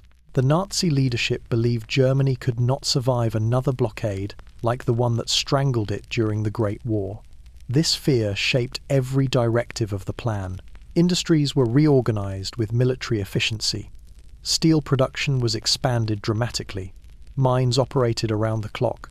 Chemical giants like I.G. Farben were ordered to develop synthetic substitutes for rubber, buna, and oil derived from coal. These substitutes were expensive, inefficient, and often inferior, but they allowed Germany to reduce reliance on imports. Agriculture was placed under strict regulation to stabilize food supplies. Farmers faced quotas and inspections. Prices were controlled. The goal was to ensure that the population could endure rationing if war disrupted trade. The countryside became as much a part of the war machine as the factories. Infrastructure projects accelerated. The Autobahn network, already underway, was expanded not primarily for civilian use but to support rapid troop movement. Rail lines were reinforced. New industrial zones appeared almost overnight. Entire towns grew around munitions, plants, aviation workshops, and steelworks. The human cost was immense. Workers endured long hours, low wages, and strict oversight. Women were pushed into industries previously dominated by men. Young men in labor service camps built roads, dug trenches, and felled forests. The regime spoke of national unity. In reality, it demanded national sacrifice. Despite its urgency, the plan struggled against reality. Germany lacked sufficient iron ore. Its synthetic fuels remained costly. Machinery broke down under overuse. Shortages appeared in every sector. Yet the regime pressed forward, refusing to allow economic limits to dictate military ambition. When resources ran thin, imports were acquired through political pressure or economic coercion. When that failed, plunder from future conquests was quietly anticipated. Foreign governments watched the four-year plan with concern. The sheer scale of industrial expansion suggested Germany was preparing for something far greater than self-defense. Yet the world still hesitated. Diplomats debated, committees met, reports were filed, and Germany continued to accelerate. The four-year plan did not solve all of Germany's problems. It did not make the nation truly self-sufficient, but it accomplished what mattered most to Hitler. It pushed the country into full mobilization years before the first shots of war. It locked the economy onto a single track, one from which it could not reverse. Once the plan began, Germany was no longer merely rearming. It was preparing for a conflict it now considered unavoidable and increasingly inevitable. By the late 1930s, the German economy no longer resembled a civilian system. It had become an engine, loud, relentless, and consumed by a single purpose. Factories that once manufactured tools, household goods, and farm equipment were transformed into production lines feeding the growing Wehrmacht. Their machines thundered day and night. Their furnaces cast light through windows long after the rest of the city slept. Industrial districts across the country turned into landscapes where exhaustion, ambition, and fear blended into a constant metallic rhythm. Germany was not simply rearming, it was reshaping its entire industrial heartbeat. At the center of this transformation were the heavy industries of the Ruhr. Blast furnaces roared with a heat not seen since the Great War. Coal trains rattled across the region in endless lines, bringing fuel to steelworks that rolled out plate after plate destined for tanks, ships, and aircraft. The air was thick with smoke and the sharp scent of heated metal. Workers labored in shifts so tight that the factories appeared alive, breathing, grinding, pulsing without pause. The regime praised this as the new German miracle. But behind the slogans lay the unvarnished truth. Germany was burning its future resources to build its future army. The pressure to produce was immense. Every factory manager knew that quotas came not just from corporate leadership, but from the state. Failure was not merely a financial risk, it was a political one. Industrialists cooperated willingly at first, attracted by the lucrative contracts and the promise of protection from foreign competition. But as rearmament accelerated, cooperation transformed into obligation. Goering's four-year plan office intervened directly in production schedules. Ministries dictated resource allocation. Private companies functioned like extensions of the military. Inside the factories, the workforce changed dramatically. Skilled laborers were in short supply, so young men fresh from labor service camps were conscripted into industry before they ever touched a rifle. Women, who had rarely worked industrial jobs in peacetime Germany, were pushed into manufacturing roles, assembling radios, stitching uniforms, assembling aircraft components. Foreign laborers, brought from occupied territories later on, would eventually fill the deepest shortages. But even before that era, German workers were already stretched to breaking. Factories adapted to shortages with a mixture of improvisation and ruthlessness. When rubber ran short, tires were reused until they split. When fuel supplies dwindled, engineers rewired engines to run on alternative mixtures. When steel allocations tightened, designs were modified to use less metal. Every shortage was met with a workaround, and every workaround pushed the system closer to collapse. Yet Hitler's government had no interest in sustainability. The goal was to reach maximum capacity before any confrontation forced the issue. Quality varied wildly in these years. Some factories produced exceptional aircraft engines and advanced equipment.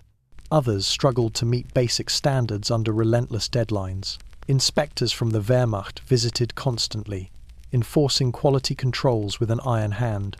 Mistakes cost more than money, they delayed rearmament. Managers lived with the fear that a failed inspection could mean dismissal, imprisonment, or worse.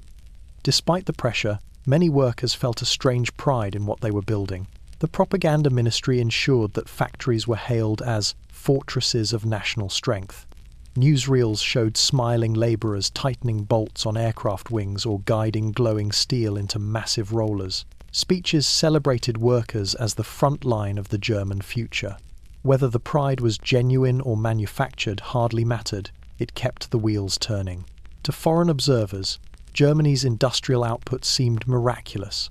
How could a nation that had been bankrupt a decade earlier produce such quantities of steel, machinery, and weaponry? The answer lay not in wealth, but in sacrifice and national willingness, driven by propaganda and enforced by dictatorship, to work until every resource was exhausted. Factories never slept because Germany could not afford for them to sleep.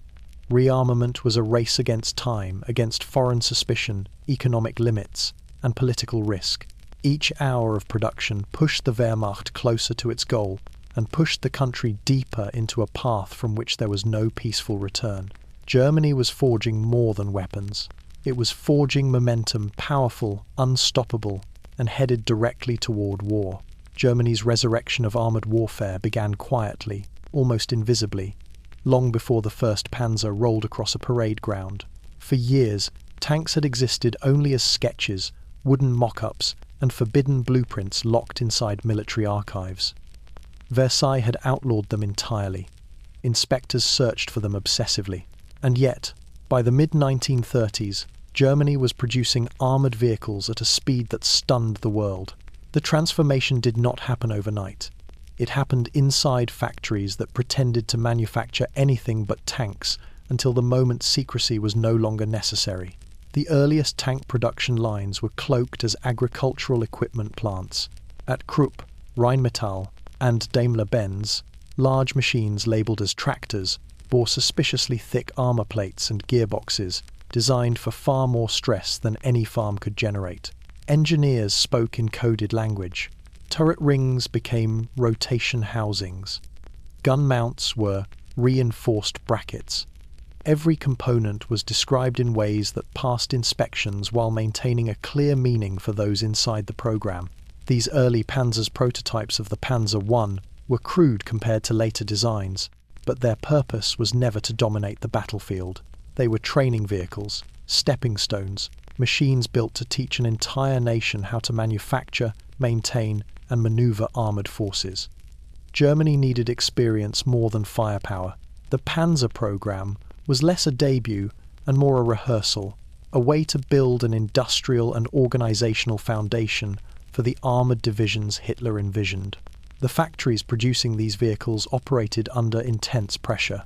Engineers who had spent years theorizing about armored warfare in secret Soviet training fields at Kazan now had the chance to translate doctrine into metal. But production was uneven at first. Steel supplies fluctuated, gear systems broke during testing, engines overheated. Workers had to be trained from scratch to handle new tooling and welding processes. Every mistake cost time, a resource the regime believed it did not have. By the late 1930s, however, the tank factories began to operate with a rhythm that reflected both industrial discipline and political urgency. The Panzer II, a faster, better armed design, moved from prototype to production as factories reorganized entire floors to accommodate assembly lines. Conveyors rattled with chassis frames, welders showered sparks across turret housings. Cranes lowered engines into open hulls with practiced precision. A generation earlier, these facilities had been silent under foreign control. Now, they roared with the confidence of a nation preparing for conflict. The factories themselves became military zones. Security tightened, workers were vetted, foreign visitors were banned entirely. Even within the plants, laborers often knew only their immediate tasks. One man fitted bolts, another shaped armor plates, another tested electrical wiring. Few understood the full scope of the machines they were helping to build. Compartmentalization kept secrets safe and production efficient. As the panzers took shape, so did the doctrine that would define them. Officers visited the factories regularly, walking among the assembly lines with clipboards, testing gun elevation, studying engine reliability, and discussing battlefield roles with engineers. This cooperation between soldier and designer was rare in Europe at the time, and it gave Germany an advantage. Tanks were built not just as machines, but as components of a larger system of mobility, communication, and combined arms strategy.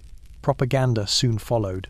Newsreels showed sleek vehicles maneuvering across test fields, though always in carefully controlled numbers.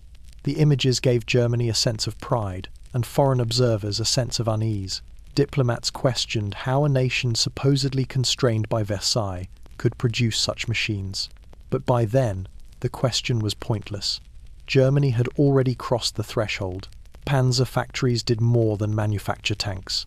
They manufactured capability, the means for Germany to fight a type of war that Europe had not fully imagined and was not prepared to counter. As each completed tank rolled off the line, it carried more than steel. It carried momentum, a force Germany intended to unleash long before its rivals understood what was coming. Germany's rearmament should have been financially impossible. By every conventional measure, the country was bankrupt. Tax revenue was insufficient, foreign loans were scarce, and the global economic depression had hollowed out the nation's financial foundations. Yet the factories kept running. Raw materials arrived, workers were paid. Tanks, planes, and artillery moved from drawing boards to production lines at a pace that defied all logic. Foreign observers asked how a supposedly impoverished nation could fund the most aggressive military build-up in Europe. The answer lay in one of the most audacious financial maneuvers of the 20th century, the Mefo bills. To understand the miracle of Mefo bills, one must understand the illusion they created. A traditional government funds rearmament through taxes, borrowing, or seizing resources. Hitler's regime, lacking the first two and not yet ready for the third, turned to a fictional company, Metalurgische Forschungsgesellschaft, the Metallurgical Research Corporation, known simply as MEFO. This company had no employees, no offices, no factory floors. It was, for all practical purposes, a name on paper. Yet it became the engine of Germany's secret military financing. The system worked like this. Instead of paying armaments manufacturers directly with state funds which would expose the scale of rearmament, the government issued MEFO bills. These were promissory notes, IOUs stamped with MEFO's name but guaranteed by the German state. Companies accepted them as payment, confident they could later redeem them at the Reichsbank with interest. And because these bills were technically issued by a private company, they did not appear in the official national budget. The subterfuge was breathtaking in its simplicity. Mefo bills financed steel production, aircraft manufacture, tank development, ammunition stockpiling, and the construction of new factories, all without increasing the visible public deficit. While foreign governments scrutinized Germany's economic reports, they saw a nation recovering modestly, not one pouring billions into rearmament. The truth remained buried in a hidden layer of debt that would not come due for years. Hjalmar Schacht, the mastermind behind the scheme, ensured that the system operated like a closed loop. Factories used Mefo bills to pay subcontractors. Subcontractors used them to secure loans. Banks accepted them as collateral. Everyone trusted the arrangement because everyone trusted or feared the state behind it. The bills accumulated quietly, circulating like a parallel currency that existed outside public awareness. This financial sleight of hand bought Germany the most valuable resource of all: time. Time to build factories. Time to train workers. Time to produce aircraft engines, anti-tank guns, armoured vehicles, and the infrastructure needed to sustain them. Time to prepare for a war that had not yet been declared, but was already being engineered. There were risks, of course. If companies attempted to redeem too many Mefo bills at once, the system would collapse under its own weight. If foreign investors discovered the scale of hidden debt, Germany's financial credibility would evaporate. If the economy slowed, inflation could soar. But Hitler accepted these dangers because he did not intend for the bills to remain outstanding indefinitely. His long-term plan was brutally simple: conquer territory rich in resources and wealth before the financial time bomb exploded.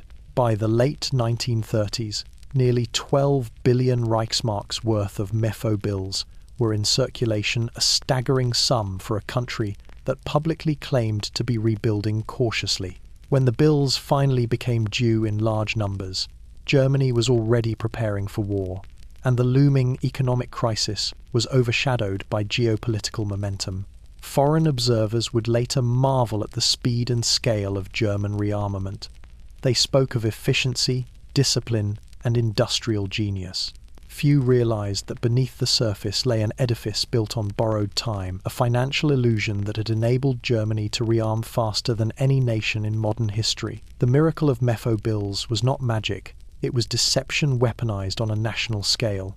And by the time the world understood it, the armies financed by that deception were already on the move.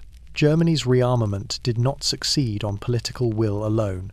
It required an alliance, a fusion of the state's ambition with the industrial muscle of the nation's largest companies. This partnership, forged in the early years of Hitler's rule, became one of the most powerful engines of the Third Reich. It was an alliance built on profit, coercion, ideology, and necessity.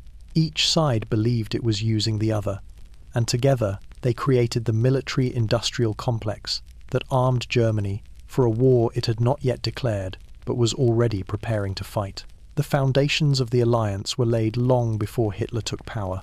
German heavy industry had been crippled by the Great War's aftermath, struggling under reparations, foreign competition, and the collapse of global trade. Companies like Krupp, IG Farben, Siemens, Rheinmetall, and Daimler-Benz were giants weakened by the fractures of the Weimar era. Their factories stood ready, silent but intact. Their executives knew how to produce steel, chemicals, engines, and weapons, yet they lacked orders large enough to sustain their operations. When Hitler began rearmament, these companies saw an opportunity. The regime promised contracts, subsidies, and protection from foreign competition. In return, industry was expected to deliver quickly, quietly, and in ever-increasing quantities. What began as cooperation soon evolved into dependency. The state needed industry to build weapons. Industry needed the state to stay alive. Goering's appointment as head of the 4-year plan accelerated this process. He wielded sweeping authority over raw materials, production schedules, and labor allocation. Industrialists who resisted found themselves threatened with nationalization or exclusion from lucrative contracts. Those who aligned with the regime were rewarded with unprecedented power and influence. Many chose the latter path, becoming partners and, eventually, pillars of the Nazi war machine. Krupp, once the steel titan of Imperial Germany, became the beating heart of the Reich's armaments program. Its furnaces produced armor plates for panzers, gun barrels, and artillery components. IG Farben dominated chemical production, manufacturing synthetic fuel, rubber substitutes, explosives, and later, substances that would stain the darkest pages of history. Daimler-Benz and Maybach focused on tank engines and trucks. Messerschmitt and Junkers built aircraft frames and engines, with assembly lines that grew longer every month. The alliance extended far beyond simple production. Industrial leaders met regularly with military planners. Officers toured factories, offering feedback on weapon designs and battlefield requirements. Engineers refined prototypes based on combat doctrine. In conference rooms lit by industrial lamps, generals and businessmen discussed not just machinery, but strategy, how to equip divisions, how to innovate faster than rivals, how to prepare for a war whose details remained unspoken. Workers bore the brunt of the alliance's demands. As production escalated, shifts lengthened, conditions worsened, labor shortages mounted. Skilled craftsmen were pulled into the Wehrmacht, forcing factories to rely on apprentices, retirees, and women unfamiliar with heavy industry. Pressure intensified with every passing month. For many workers, participation was not ideological, it was economic survival in a nation where dissent had become dangerous. The state also ensured ideological alignment. Propaganda glorified industrial labor as national service. Newsreels showed smiling workers assembling aircraft or forging steel. Posters proclaimed that those who worked in factories were soldiers of the home front. These messages masked the coercion, exhaustion, and fear many laborers felt behind the propaganda facade. Foreign governments watched this alliance with growing alarm. Reports from embassies and trade missions noted Germany's rapid industrial mobilization, yet few understood the scale of integration between military planning and industrial capacity. They underestimated the speed at which German factories could switch from civilian production to full war output. They underestimated how thoroughly the Nazi state had fused ideology with industry. By the late 1930s, the alliance was no longer a partnership, it was a machine. Each gear connected to another, each factory linked to a division, each executive tied to Hitler's ambitions. Germany's industrial giants had become architects of rearmament, willingly or unwillingly bound to a regime that demanded total commitment. This military-industrial alliance built more than weapons. It built momentum, an accelerating force that carried Germany toward a confrontation the world hoped to avoid but could no longer prevent. Once industry stood behind Hitler, the path to war became not just possible, but inevitable. By the mid-1930s, a German soldier no longer walked in the shadow of the defeated Reichswehr. He marched beneath the banners of a nation that had shed the restraints of Versailles, surrounded by symbols, systems, and expectations designed to transform him into the instrument of a rising power.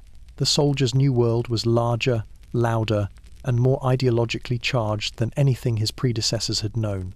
It was a world built with deliberate purpose, to condition millions of young men for obedience, endurance, and war. The transformation began the moment a recruit reported for service. Gone were the modest, understated barracks of the old Reichswehr. In their place stood expansive training camps, rows of wooden buildings stretching across fields carved out for drill squares, obstacle courses, rifle ranges, and motorized vehicle depots. Early morning bugles cut through fog-shrouded landscapes as thousands of boots struck the ground in synchronized rhythm. The atmosphere was unmistakable. Germany no longer hid its army. It celebrated it. Training reflected the Wehrmacht's ambition for rapid, coordinated warfare. Recruits drilled vigorously in marching, rifle handling, and small unit tactics, but they were also introduced to concepts that would define Germany's military doctrine: speed, surprise, and combined arms coordination. Soldiers practiced advancing behind light-armored vehicles, learned to communicate through new radio systems, and drilled alongside engineers, artillery crews, and reconnaissance units. Even those who would never serve directly in armored divisions were taught to think in terms of mobility and initiative traits absent from the static trench warfare of the Great War. Discipline remained harsh. Recruits adapted to unyielding schedules, strict punishment for infractions, and constant scrutiny from non-commissioned officers who had trained under the unforgiving standards of the Reichswehr. Yet the nature of discipline had changed. It was no longer simply about maintaining order. It had become ideological. Political education classes were woven into the training schedule. Soldiers listened to lectures on racial theory, national destiny, the injustices of Versailles, and the need for loyalty to Hitler. Propaganda films were screened in mess halls. Newspapers filled with militaristic rhetoric circulated through barracks. Every soldier was expected not only to fight, but to believe. Uniforms carried meaning as well. The new field grey tunic bore the eagle and swastika on its breast, a visual promise of unity between soldier and state. The old, subdued insignia of the Reichswehr had been replaced by symbols of the regime. The result was unmistakable. When a soldier buttoned his tunic, he wore not just a uniform, but an ideology woven into fabric. Technology reshaped daily life as well. Trucks and motorcycles lined motor pools.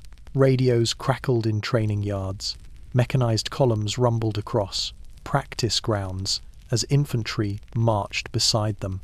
For many recruits, this machinery represented modernity and national power.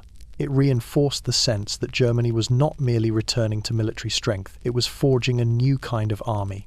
Camaraderie grew quickly in this environment. Shared hardship, physical exhaustion, long marches, and close living quarters forged bonds that transcended background. Urban and rural youths ate from the same pot, crawled through mud together, and learned to trust each other in simulated combat. This cohesion would become one of the Wehrmacht's defining traits, a sense of unity that strengthened morale long after battles began. Yet the soldiers' new world also carried a darker undercurrent. Behind the drills and discipline lay an expectation of total commitment. Soldiers were taught that obedience was absolute, dissent unthinkable, and sacrifice honorable. They were expected to place nation above self, ideology above conscience. Many embraced this willingly, believing deeply in Germany's resurgence. Others felt uneasy but silenced their doubts under peer pressure and fear. For the world outside Germany, the rise of this new soldier was a warning disguised as revival. Foreign observers noticed the improved discipline, the modern equipment, and the expanding ranks. They reported these developments with concern, but always tempered by uncertainty. Was Germany merely restoring pride, or preparing for something more dangerous? Inside the Wehrmacht, the answer was becoming increasingly clear. The soldiers' new world was not built for defense. It was built for movement, for expansion, for war, and every recruit marching across German soil was being prepared, consciously or not, for the role he would play in the conflict approaching on the horizon. Germany's air force, the Luftwaffe, emerged in the open in 1935, as though conjured from thin air. Foreign observers struggled to understand how a bankrupt nation, stripped of aviation rights by Versailles, had constructed a modern air arm rivaling those of Europe's great powers. But the truth was far less magical and far more meticulous. The Luftwaffe was engineered through improvisation, secrecy, stolen expertise, and an industrial network that adapted to scarcity with ruthless ingenuity. Germany had built an air force without money, not because it possessed resources, but because it refused to acknowledge limits. The foundations were laid in the silent years after the Great War.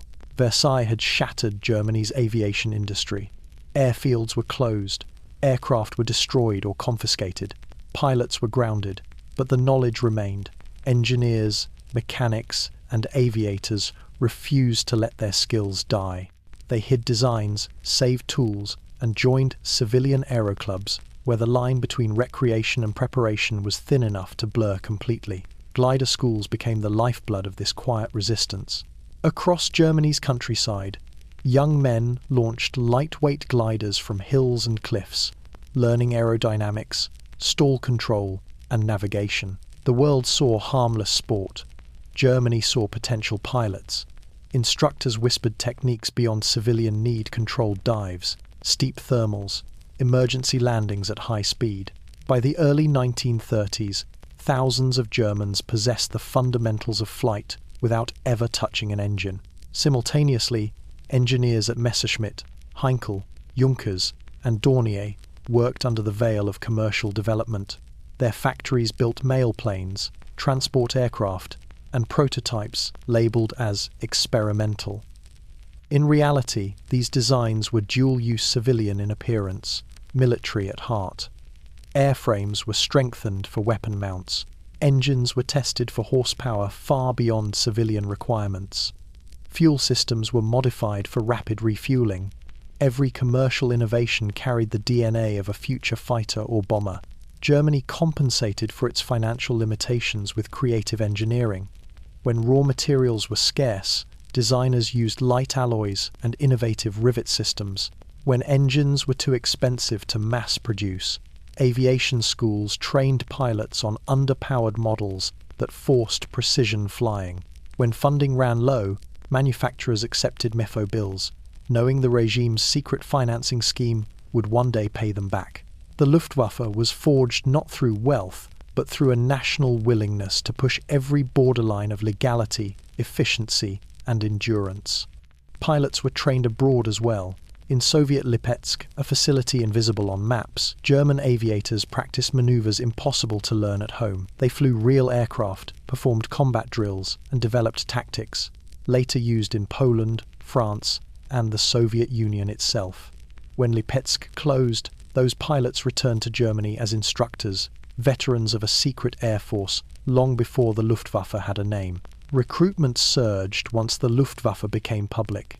Propaganda celebrated pilots as heroes of modern Germany, men who soared above the humiliation of Versailles. Flight schools filled faster than instructors could train them. Uniforms were crisp, aircraft sleek, and the image of flight caught the imagination of a generation raised on national revival. Yet despite the spectacle, the Luftwaffe still faced critical shortages. Fuel was rationed, engines wore out quickly, and aircraft models evolved so rapidly that spare parts became difficult to standardize.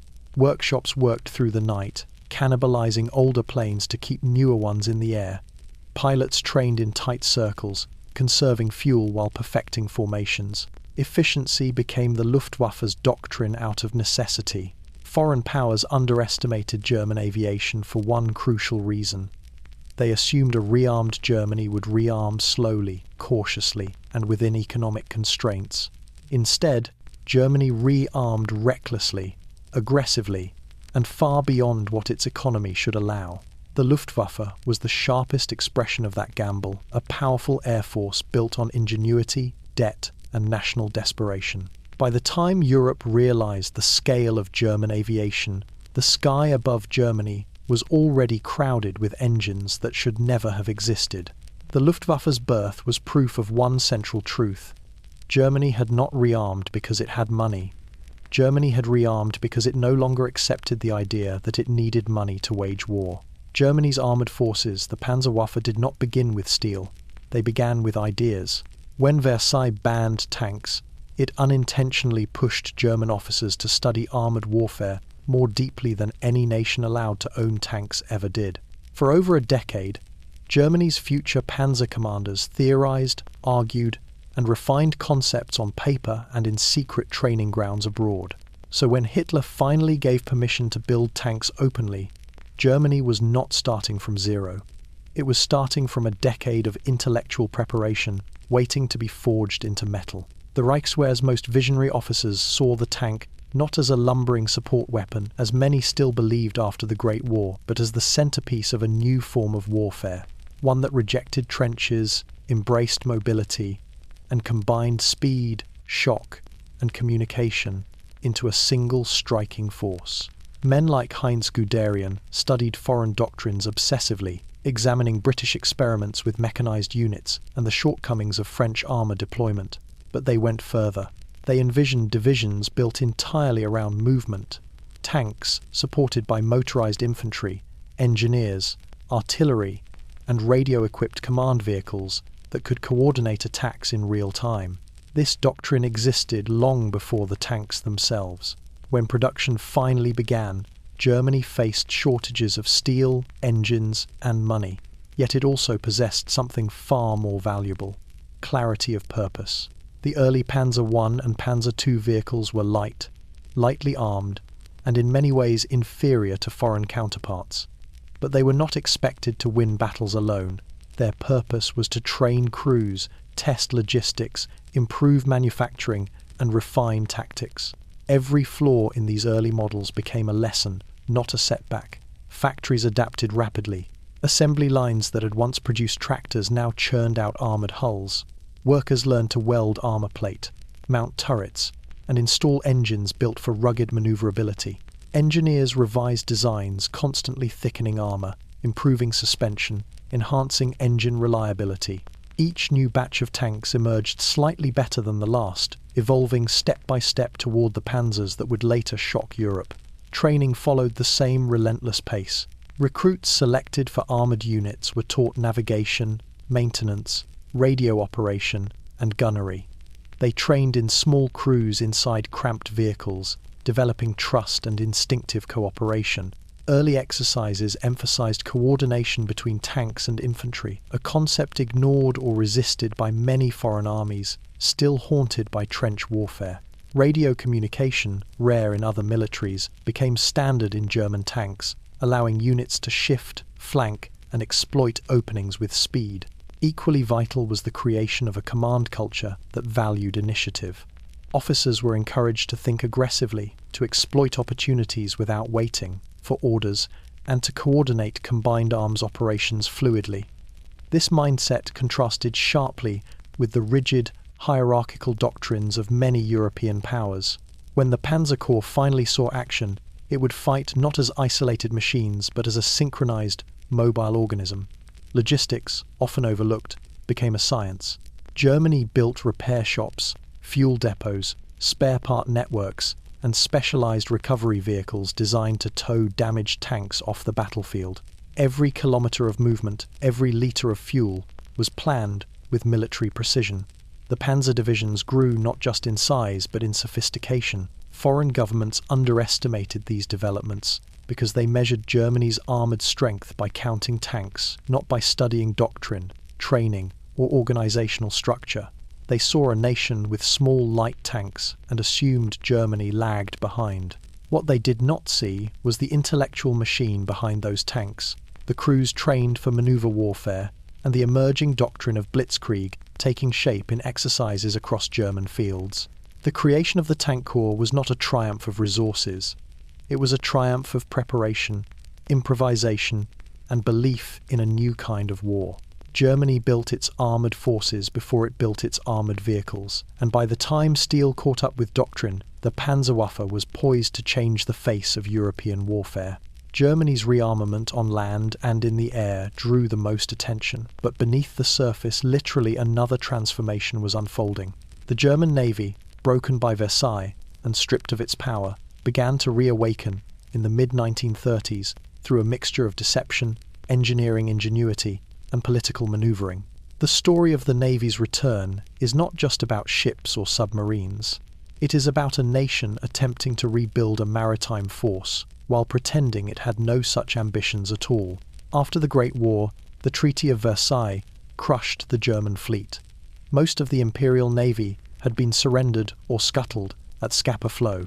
Germany was left with a token coastal defence force, forbidden from building submarines, capital ships, or modern cruisers. Shipyards stood silent, their slipways rusting under foreign inspection.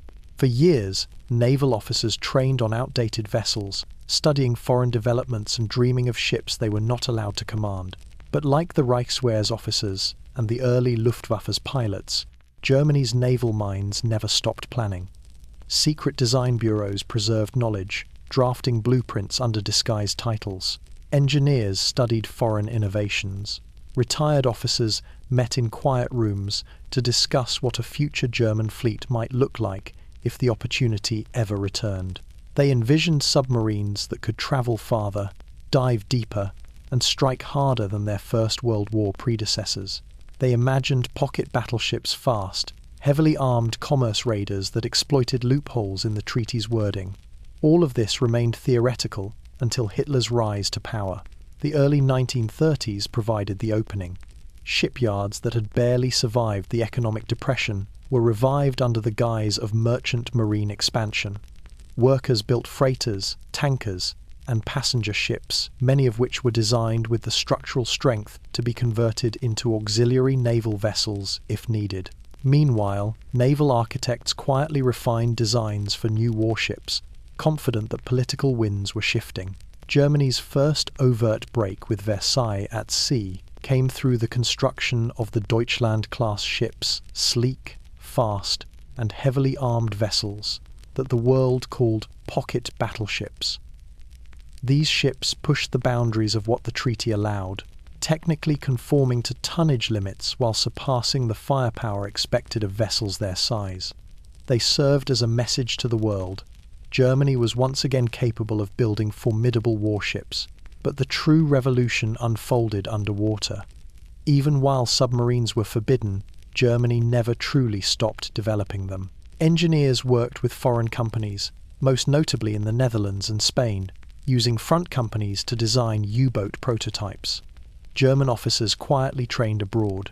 Workshops built components that could be assembled quickly, once permission was granted.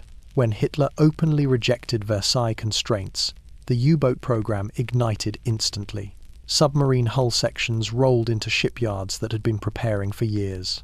Within months, the first new U-boats slid into the water, not as experiments, but as fully realized, modern vessels drawing on decades of forbidden expertise. The return of the Navy was aided by diplomacy as well. The Anglo-German Naval Agreement of 1935 shocked the world by granting Germany the right to build a fleet equal to 35% of Britain's surface tonnage, with parity in submarines. Britain had hoped this deal would stabilize Europe. Instead, it legitimized Germany's naval expansion and allowed shipbuilding to accelerate without fear of international retaliation. Workers in Kiel, Wilhelmshaven, and Hamburg felt the effects immediately. Shipyards that had languished for years turned into hubs of activity. Welders, riveters, engineers, and labourers operated in shifts around the clock. New slips were laid, dry docks expanded, and cranes swung across skylines that had once been marked by silence.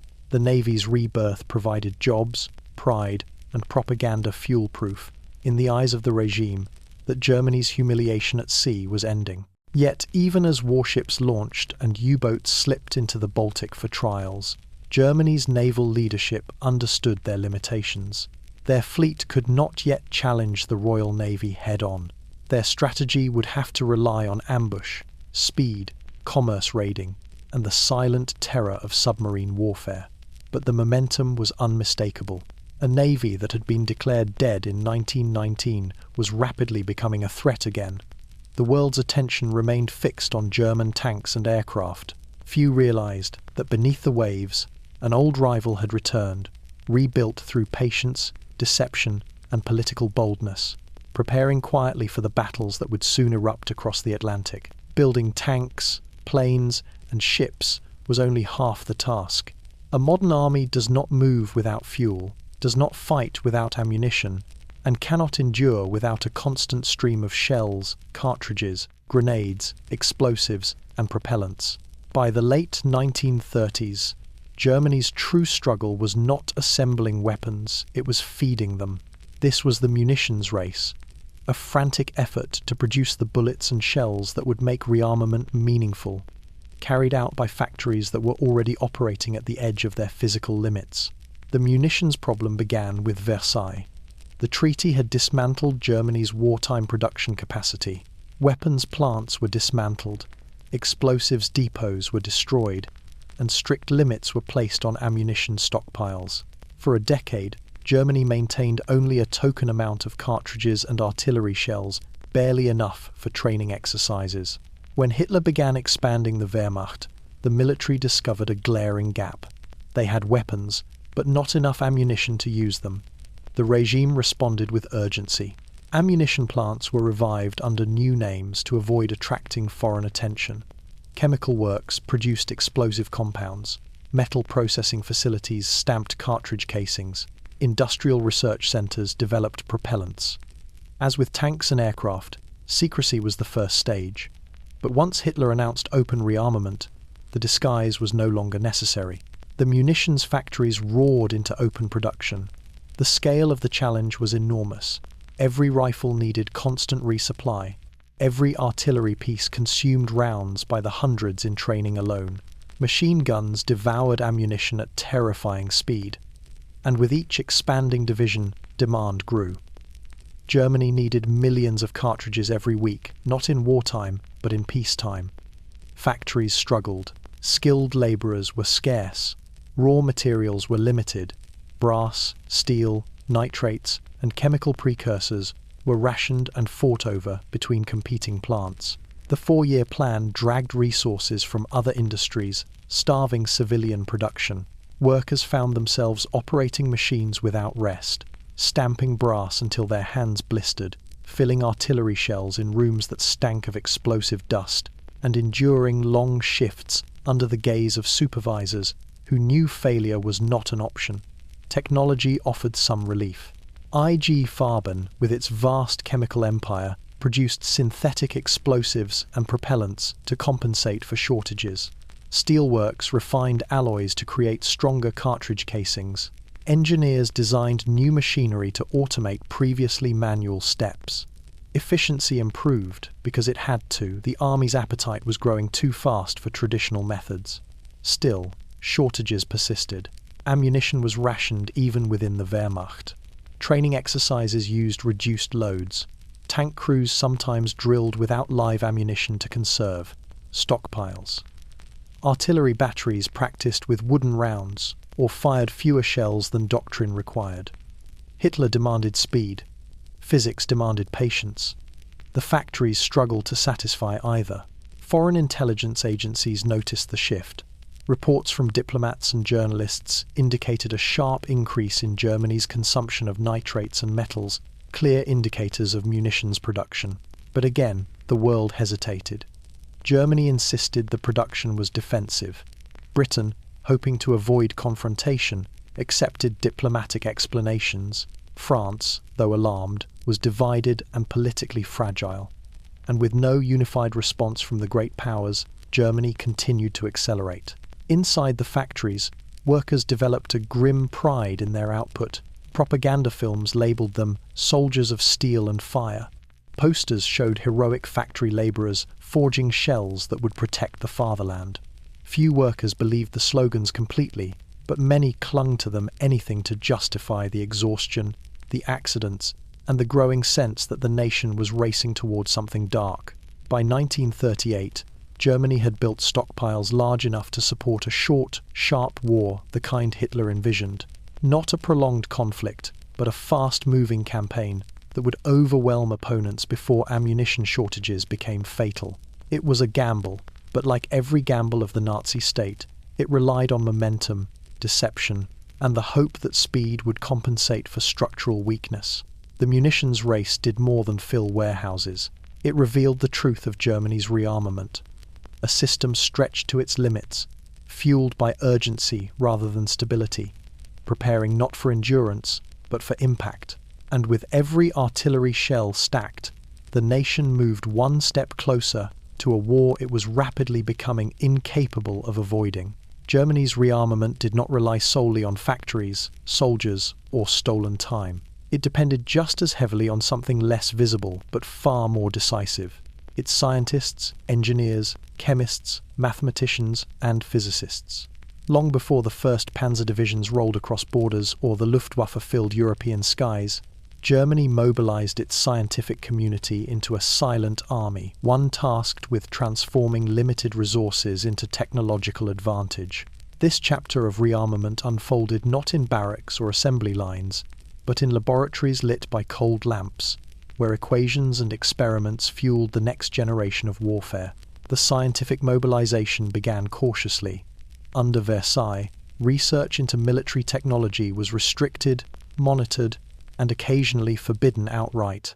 Yet Germany's universities remained among the finest in Europe, and its scientific culture never collapsed. Even during the Weimar years, chemists studied advanced explosives under the guise of industrial research. Physicists investigated aerodynamics through civil aviation grants. Metallurgists developed new alloys for machinery, not for tanks. The lines between civilian and military science blurred long before Hitler exploited them. Once Hitler consolidated power, the restraint vanished. Laboratories that had once published academic papers quietly shifted toward classified research. University departments received state directives. Professors were visited by officers from the War Ministry. Promising students were steered toward fields deemed essential to national revival. Chemistry, physics, engineering, aeronautics, ballistics, communications. Intellectual freedom narrowed as ideological ambition widened. The regime did not need genius for its own sake, it needed genius that could be weaponized. Chemical research became one of the most critical fronts.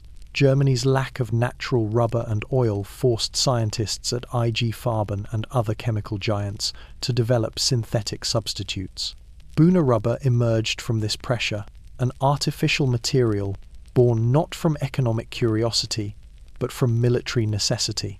Synthetic fuel, derived from coal through hydrogenation, allowed Germany to hedge against foreign embargoes. These innovations were expensive and inefficient, but they kept the war machine running long enough for Hitler to gamble on conquest. Metallurgy advanced in parallel. German scientists experimented with alloys that could withstand the stresses of aircraft engines, tank armor impacts, and high-velocity artillery. Lightweight metals became the backbone of Messerschmitt airframes. Hardened steels were developed for panzer chassis. Even the humble rifle cartridge benefited from new metallurgical formulas that improved casing durability and performance. Aeronautical research consumed vast resources. Wind tunnels expanded across the country. Engineers tested wing shapes, engine cooling systems, propeller efficiencies, and stress tolerances with obsessive intensity. Many of Germany's breakthroughs in aircraft design, from the sleek lines of the Bf 109 to the innovations in dive-bombing mechanics, originated in these laboratories long before they were applied to combat machines. Communication science grew just as vital. Radio technology, once primitive and unreliable, became a cornerstone of German military doctrine. Scientists refined transmitters, encryption devices, and portable systems that allowed units to coordinate rapidly and with precision. In an era when many armies still relied on runners and field telephones, Germany's emphasis on radio communication provided a decisive advantage. Physics, too, entered the military sphere. Though Germany would later falter in the race for nuclear research, its early work in ballistics, explosive lensing, and advanced optics contributed directly to artillery accuracy and weapon reliability.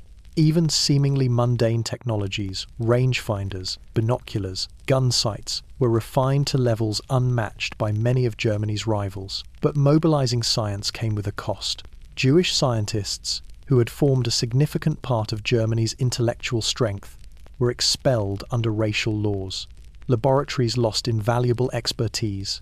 Many of Europe's greatest minds fled to Britain and the United States, where they would eventually contribute to Allied war efforts.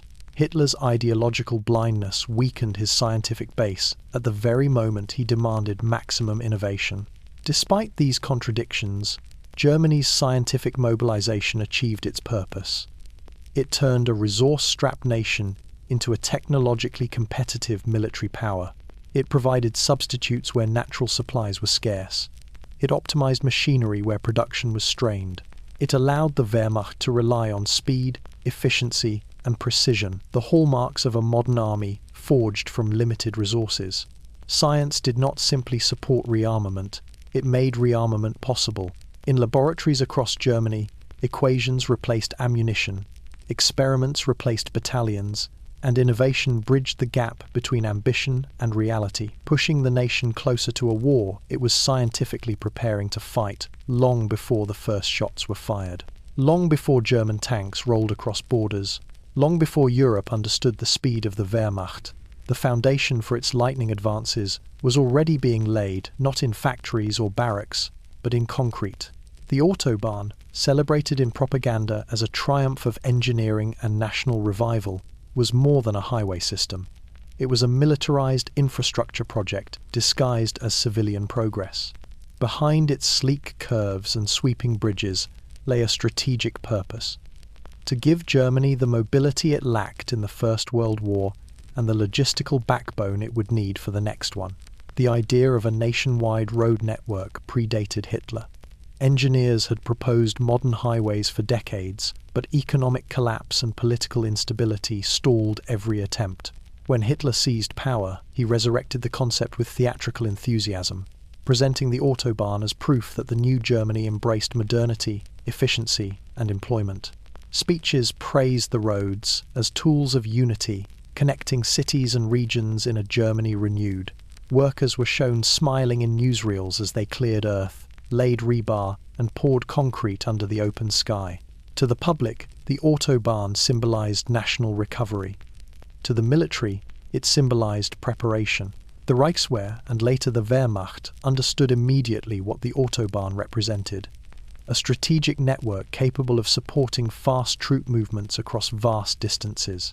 The First World War had taught Germany the brutal limits of rail-bound mobilization. Rail lines could be bombed, intercepted, or overwhelmed.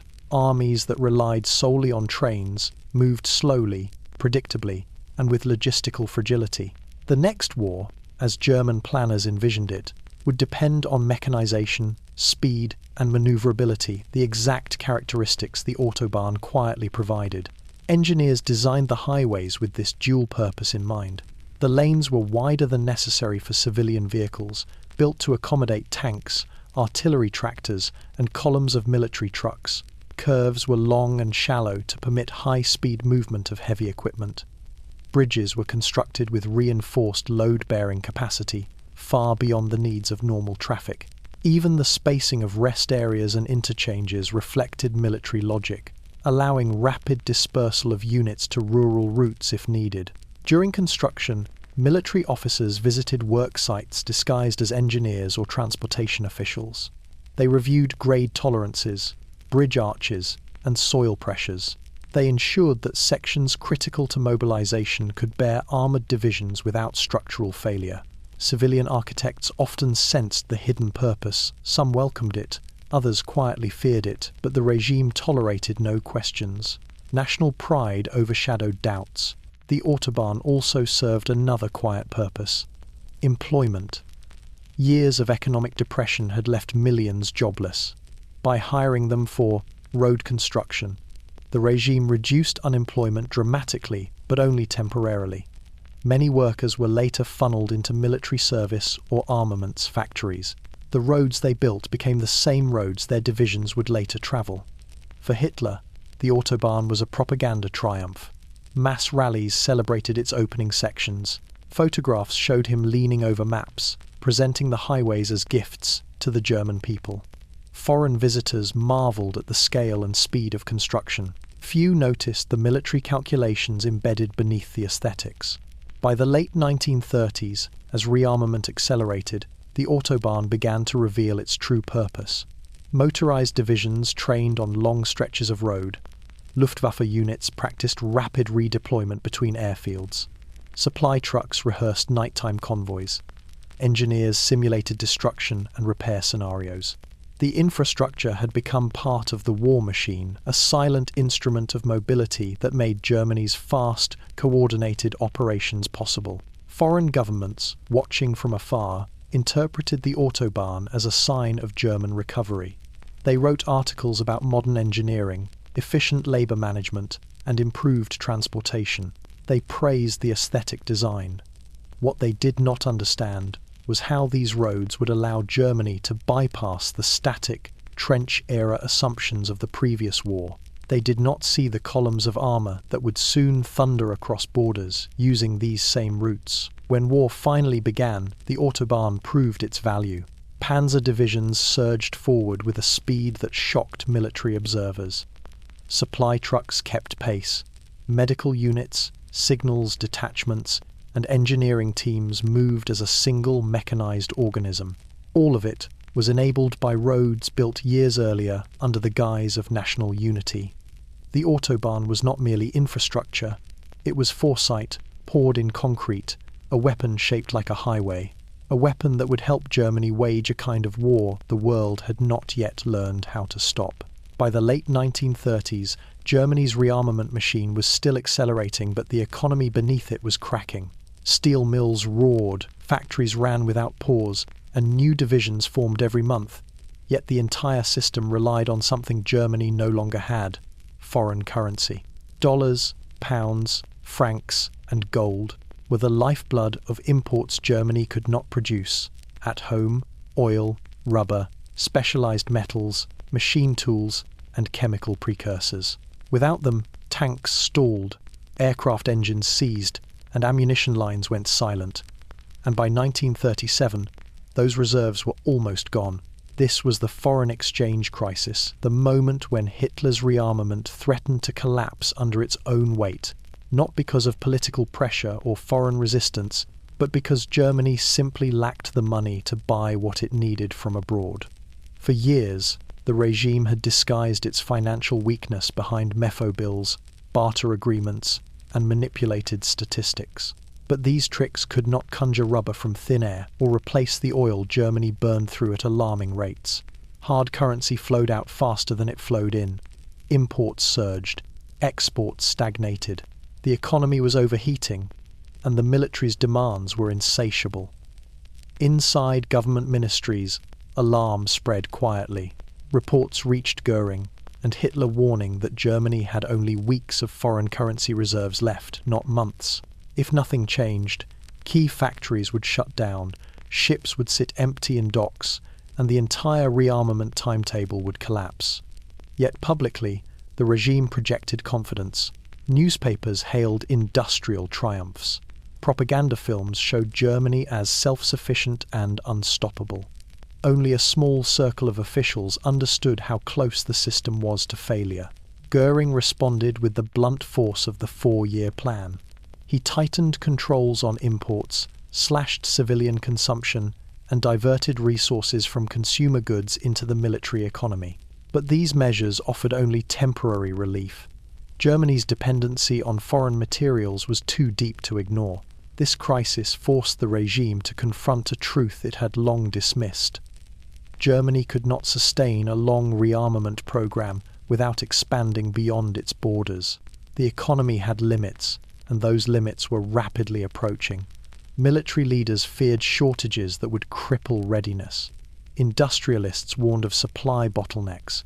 Chemical companies struggled to produce synthetic substitutes fast enough to fill the gaps. A decision loomed, one that would shape Europe's future.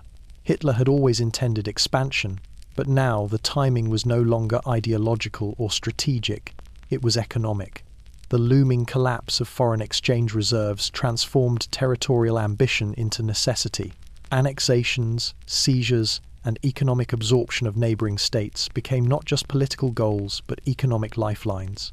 The first step was Austria. The Anschluss, in early 1938, delivered gold reserves, foreign currency, and industrial capacity into German hands. It provided breathing room, but only temporarily. Next came Czechoslovakia. Its industrial heartland, the Skoda works, and its raw materials became another pillar sustaining the Reich. Each conquest delayed crisis, buying months Germany desperately needed. Meanwhile, inside Germany, rationing tightened. Luxury imports disappeared. Factories reduced civilian production. Workers felt the strain as wages stagnated while hours lengthened. The public was told to sacrifice for national unity.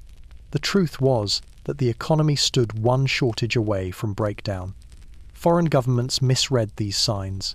Some saw Germany's aggressive moves as strategic brilliance. Others believed the Reich possessed limitless resources. Few understood that behind every expansion lay economic desperation. Each annexation bought time. It did not solve the underlying imbalance.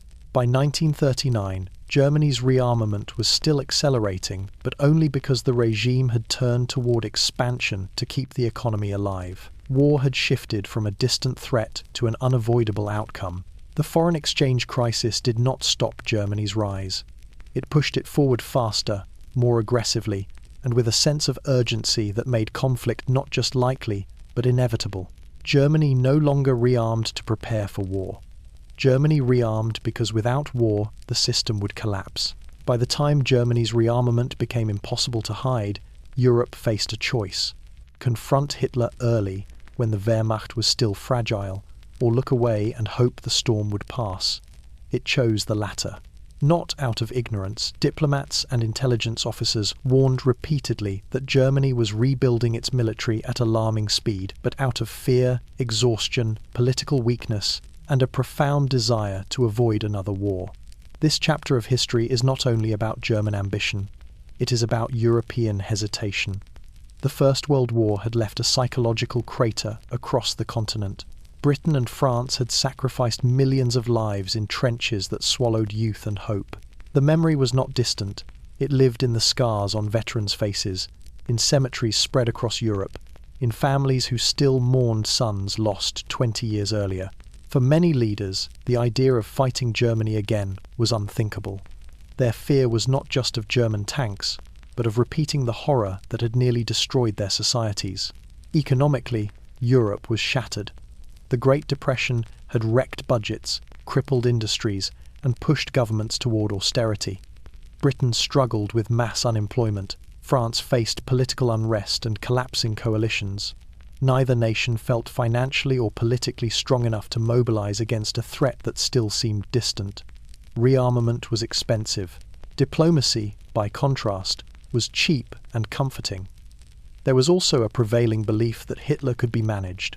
Many British officials thought Germany had legitimate grievances about Versailles, grievances that could be resolved through negotiation rather than confrontation. Civilian leaders convinced themselves that if they offered Germany limited concessions, Hitler might settle into the role of a normal, authoritarian ruler, more bluster than danger. This illusion survived far longer than it should have. France, despite possessing a large army on paper, was paralyzed by internal division. Governments rose and fell with dizzying speed. Strikes, protests, and ideological clashes consumed public attention. The French High Command favored defensive doctrine embodied in the Maginot Line, believing that a strong frontier could deter war without offensive action. This mindset made early confrontation politically impossible. The League of Nations, created to prevent exactly this kind of crisis, proved powerless. It issued reports, condemned treaty violations, and drafted resolutions, none of which carried enforcement. Collective security failed because no nation was willing to enforce it alone, and no coalition could form to enforce it together. Meanwhile, Germany exploited every hesitation. Hitler escalated slowly, testing limits step by step, withdrawing from the League, reintroducing conscription, announcing the Luftwaffe, reoccupying the Rhineland. Each move violated Versailles. Each move was met with outrage, but no action. The reoccupation of the Rhineland in 1936 was the clearest example. German troops entered unopposed, despite the fact that France could have expelled them with ease. But fear of escalation and political paralysis stopped the French government from acting. Britain, unsure and unwilling to lead, offered no support. Hitler learned the most important lesson of the decade. Europe would protest, but it would not fight. Propaganda also played its role. Germany portrayed itself as peaceful, as merely seeking equality among nations. Foreign journalists toured autobahns, factories, and military parades, orchestrated to appear smaller or less threatening. Diplomats were assured that rearmament was defensive. Many chose to believe what they wanted to believe. And so Europe looked away not because it failed to see, but because seeing demanded action it was not prepared to take. Germany's rearmament continued unhindered. Factories expanded, divisions multiplied, aircraft rolled off assembly lines, tanks filled depots. Each month of inaction granted Hitler another month of preparation. By the time Europe finally reacted, it was too late. The imbalance of power had already shifted. The Wehrmacht was ready. And the nations that might have stopped Hitler in 1933 or 36 now faced an enemy far stronger than they had ever imagined. Europe's hesitation did not prevent war. It ensured that when war came, it arrived on Germany's terms. By the late 1930s, Germany possessed something it had lacked for nearly 2 decades: a rapidly expanding army. But numbers alone were not enough. 1 million men in uniform meant little without discipline, doctrine, and the ability to fight as a cohesive organism. Germany needed more than soldiers. It needed a modern fighting force prepared for a war that the regime publicly denied while privately accelerating toward. Training became the bridge between ambition and reality, turning raw recruits into instruments of a conflict Germany insisted it did not seek. The transformation began with scale. The Reichswehr's old model elite training for a small, highly professional army could not sustain an organization swelling into the millions. Barracks overflowed, training grounds strained under constant use. Yet instead of lowering standards, the Wehrmacht expanded its entire training infrastructure at breakneck speed. New camps appeared across the countryside, carved from fields and forests with astonishing speed. Instructors multiplied. Manuals were rewritten. Training shifted from a peacetime rhythm to a wartime tempo. Recruits endured long days beginning before sunrise. Marching drills were relentless, building endurance and synchronization. Rifle training intensified, with soldiers firing more rounds in a month than many Weimar-era recruits had fired in a year. Bayonet practice returned not because it was tactically vital, but because it hardened the mindset of recruits. Physical fitness, discipline, and obedience became the foundation of every training program. But the true innovation lay in doctrine. German officers, veterans of the First World War's failures, were determined not to repeat the mistakes of static trench warfare. Training emphasized mobility, initiative, and flexibility. Recruits learned to move quickly, exploit openings, and coordinate with other branches. Small unit leadership was encouraged rather than stifled. Non-commissioned officers were empowered to make decisions on the ground, enabling German units to adapt faster than many foreign armies burdened by rigid command structures. Live fire exercises grew in size and complexity. Entire battalions practiced advancing behind simulated artillery barrages. Engineers rehearsed river crossings. Panzer crews drilled coordinated assaults with infantry. Signals units practiced maintaining communication during rapid movement. The goal was not perfection, it was synchronization. Every soldier needed to understand his role in a machine built for speed. Training also took on an ideological dimension. The Wehrmacht was not a purely professional force. It existed within a totalitarian state. Political instruction was woven into schedules. Soldiers watched newsreels, heard speeches, and saw maps portraying Germany surrounded by enemies who sought its destruction. This did not always produce fanaticism. Many soldiers remained apolitical, but it created a sense of national mission that increased cohesion and reduced resistance to risk. Specialized units emerged as well.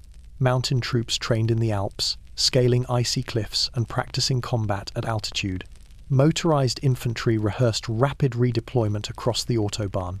Paratroopers learned to jump from aircraft that Germany supposedly did not possess only a few years earlier. Each specialization expanded the Wehrmacht's tactical options, allowing commanders to choose not just where to strike, but how. Logistical training received equal emphasis, a lesson learned from the First World War's disastrous supply failures. Quartermasters drilled in setting up mobile depots. Transport units practiced night convoys. Mechanics learned to repair vehicles under field conditions. Fuel distribution protocols were standardized.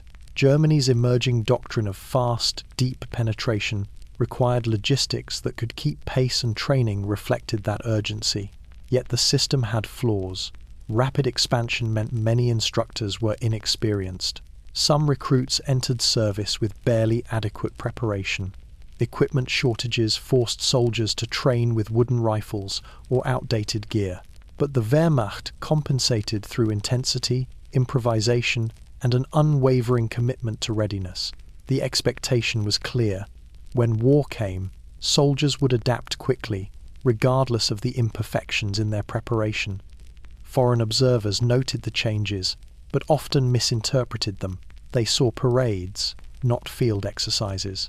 They watched staged demonstrations, not the grueling drills behind them.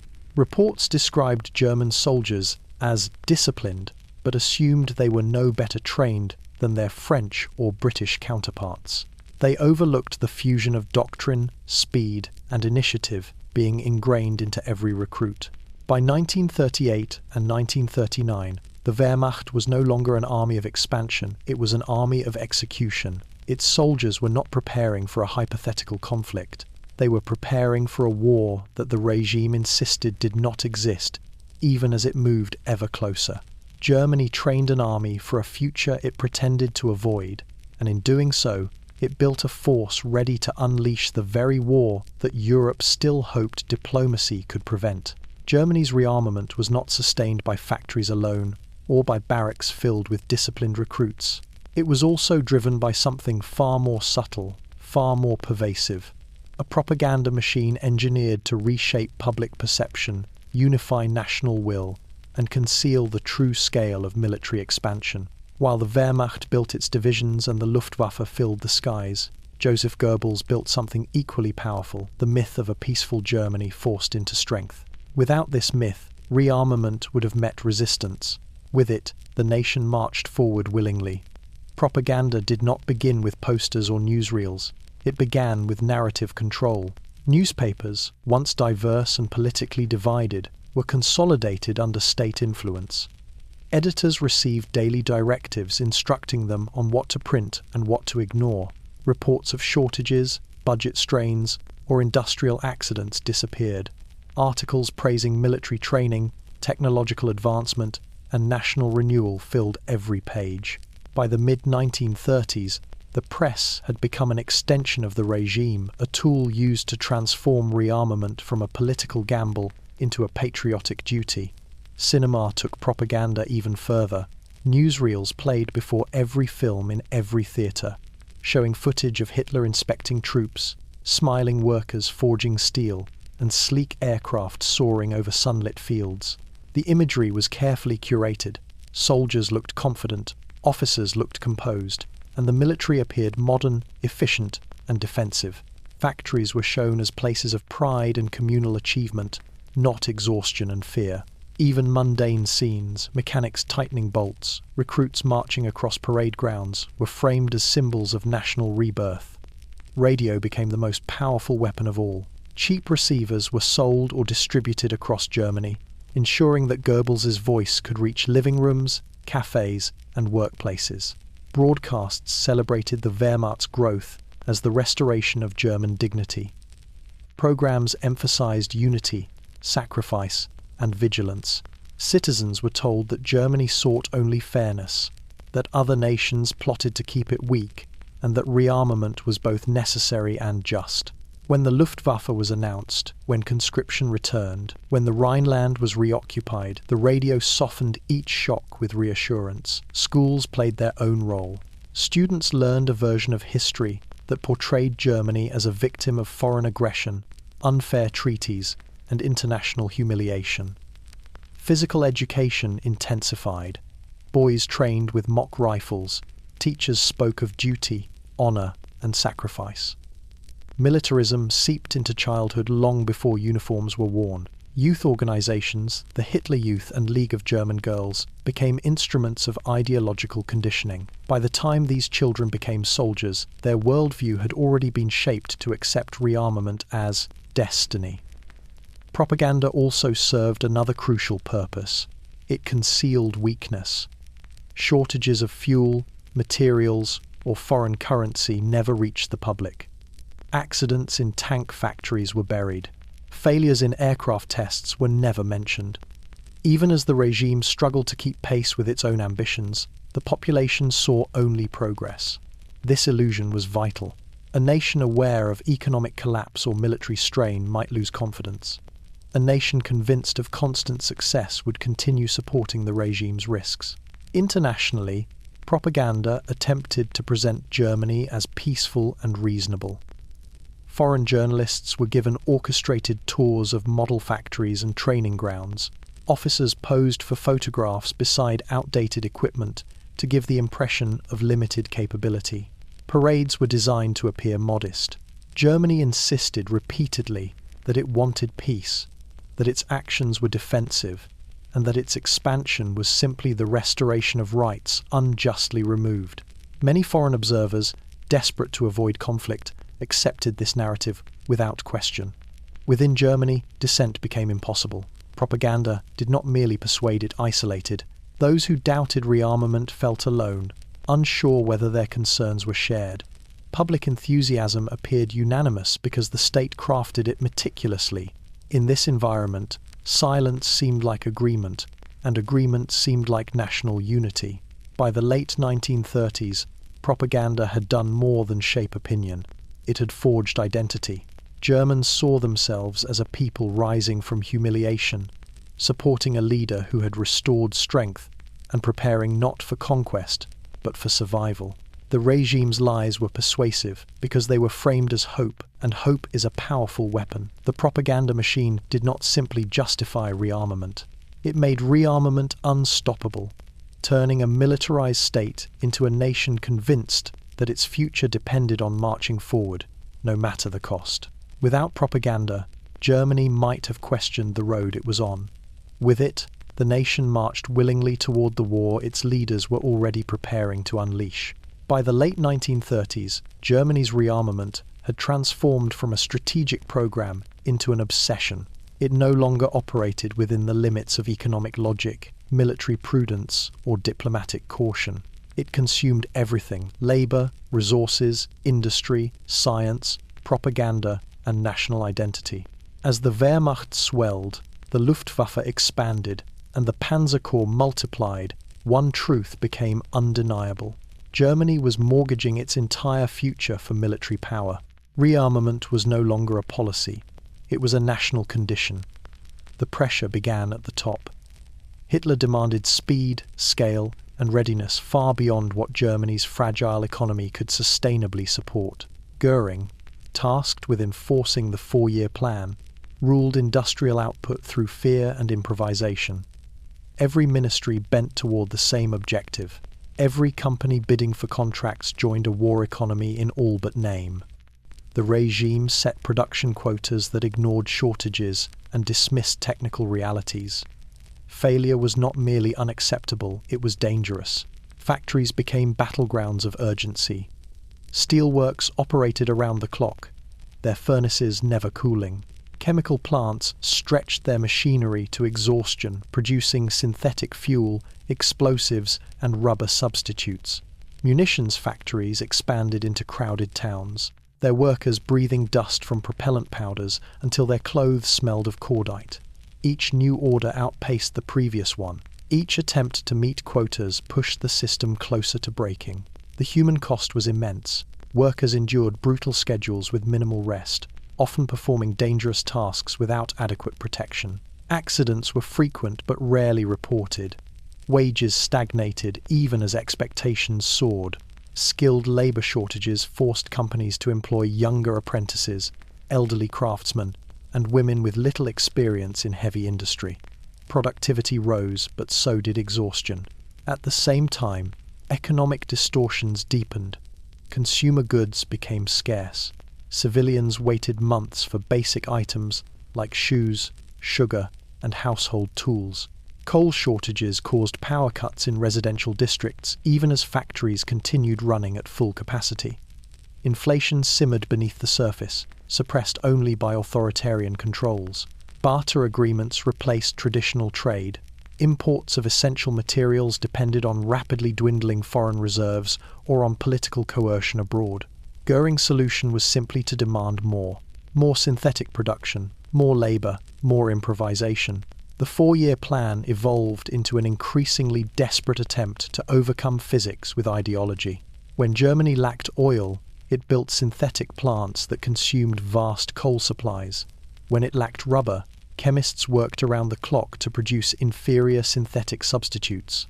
When factories lacked capacity, new facilities were ordered, even though construction materials were already in short supply. The Wehrmacht felt the strain directly. Training units rationed ammunition. Tank divisions waited for spare parts. Aircraft factories struggled to maintain consistent engine quality. Many military leaders warned that Germany was not ready for prolonged conflict. They saw the cracks hidden beneath propaganda triumphs, fragile supply lines, inconsistent production, and the risk of catastrophic shortages. But Hitler dismissed caution. He believed Germany's enemies were weak, divided, and unwilling to confront him. Rearmament did not need to be perfect. It simply needed to be strong now. Every month of delay brought greater risk that foreign nations would unite against him. Every month of acceleration brought Germany closer to a position of dominance. Strategy fused with desperation. The result was an economy pushed beyond sustainable limits. Germany no longer balanced military ambition with fiscal reality. It sacrificed stability to accumulate force. It squeezed every drop of productivity from its industries and every last reserve of patience from its people. Every choice became a trade-off against the future. This system worked only because Germany expected conquest to solve its shortages. The annexation of Austria, the dismantling of Czechoslovakia, and the absorption of foreign resources temporarily masked the economic crisis brewing beneath the surface. But these victories created dependency. To sustain what Germany had built, more resource-rich territory had to be seized. Rearmament at all costs was not a pathway to strength. It was a countdown, a race between economic collapse and military readiness.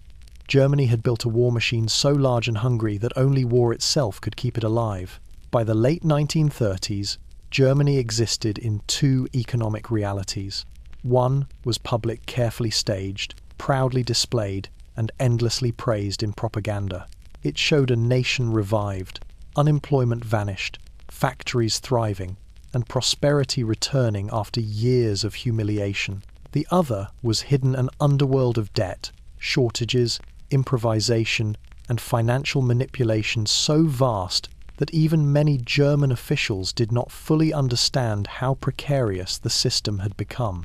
This was the shadow economy, the concealed financial engine that made rearmament possible, even as it pushed Germany toward a crisis that only conquest could resolve. The shadow economy began with deception. Official budgets showed modest military spending, strict fiscal discipline, and balanced accounts. But behind closed doors, the state issued billions in mefo bills, off-the-books promissory notes, that concealed the true cost of rearmament. This hidden debt ballooned until it dwarfed the visible national deficit. Yet the public saw none of this. Newspapers printed triumphs, not balance sheets. Factories producing tanks and aircraft were praised for efficiency, not for draining the treasury at a rate the nation could not sustain. Inflation lurked beneath the surface. Prices were kept artificially low through strict controls, rationing, and intimidation. Wages were frozen to prevent unrest. The government manipulated statistics to disguise economic strain.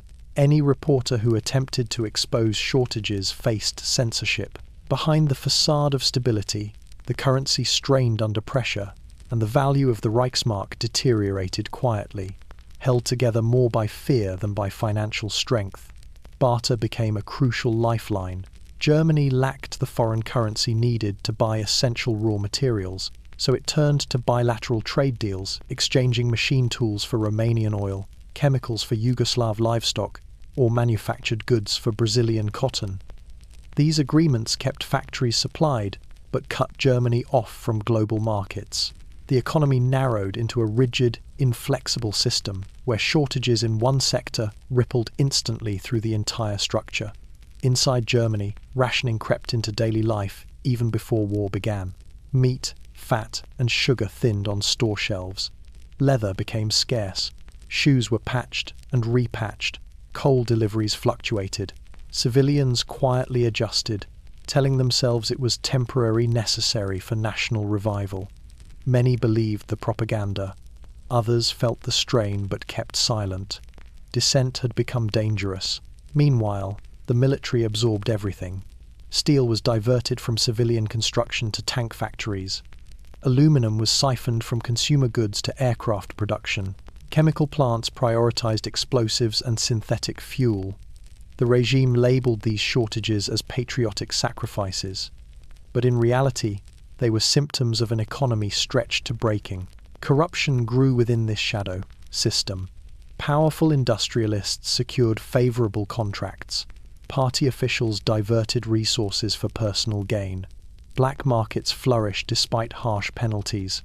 Even as propaganda celebrated unity, the cracks widened. The state attempted to monitor every transaction, every factory output, every truck convoy, but chaos seeped through the edges of control. The shadow economy also distorted Germany's social fabric. Workers endured long hours with stagnant wages. Farmers received fixed prices for crops, often losing money because supplies were requisitioned for the military.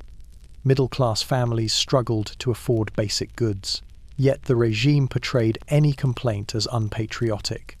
The illusion of prosperity depended on silence. Foreign intelligence agencies sensed something was wrong.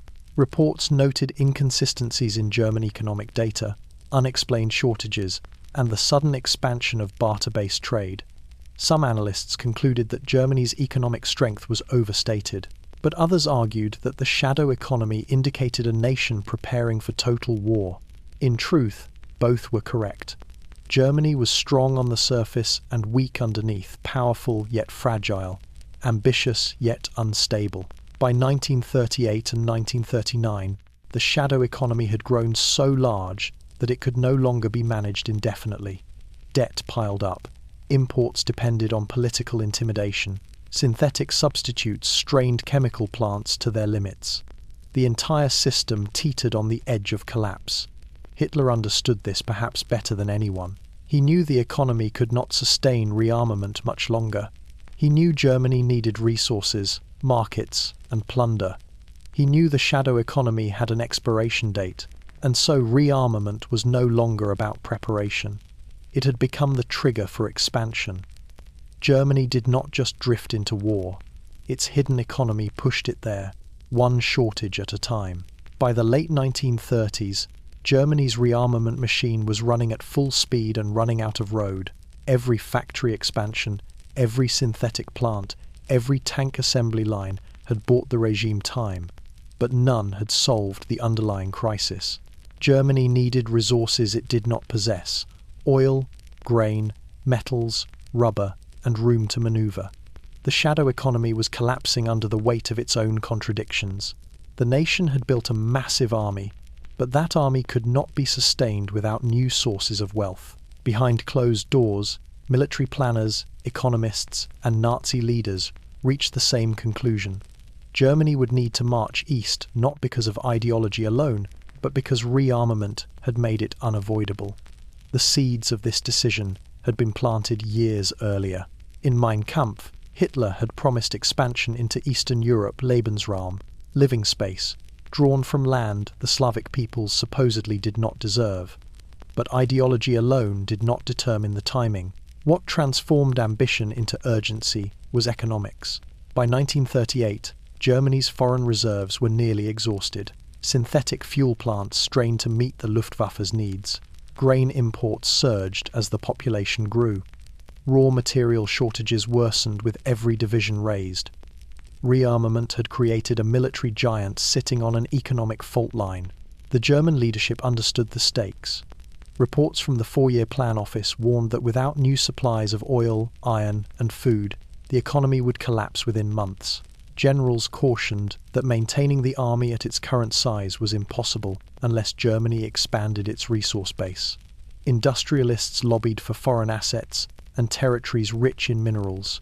Their vision aligned with Hitler's long-held obsession: expansion eastward, where the Soviet Union's vast lands offered everything Germany lacked. Czechoslovakia provided a preview. The annexation of the Sudetenland delivered industrial riches and modern equipment, but only temporarily. The seizure of the rest of Czechoslovakia in early 1939 brought even more: coal, steel, the Skoda armaments complex. Yet even this windfall could not satisfy the demands of rapid militarization. The Wehrmacht needed more oil, more grain, more ore. Germany was buying time, not solving the crisis. Poland became the next target, chosen as much for strategic necessity as for ideological hatred. Its farmland, rail networks, and position between Germany and the Soviet Union made it essential to Hitler's plans. The German High Command envisioned an Eastern War not as a gamble, but as an economic imperative. War would provide plunder, conscripted labor, and territory. Peace, in the face of worsening shortages, meant collapse. The decision to march east also reflected Germany's view of European diplomacy. After watching Britain and France back down repeatedly over rearmament, the Rhineland, Austria, and Czechoslovakia, Hitler believed they would not intervene again. He saw weakness everywhere. Political paralysis in Paris, pacifist sentiment in London, and a League of Nations that had become a symbol of irrelevance. Germany would strike, claim victory quickly, and dare the world to oppose it. Within the Wehrmacht, preparations intensified. Rail timetables were rewritten to support mobilization. Stockpiles of ammunition were rearranged for fast access. Panzer divisions rehearsed deep advances.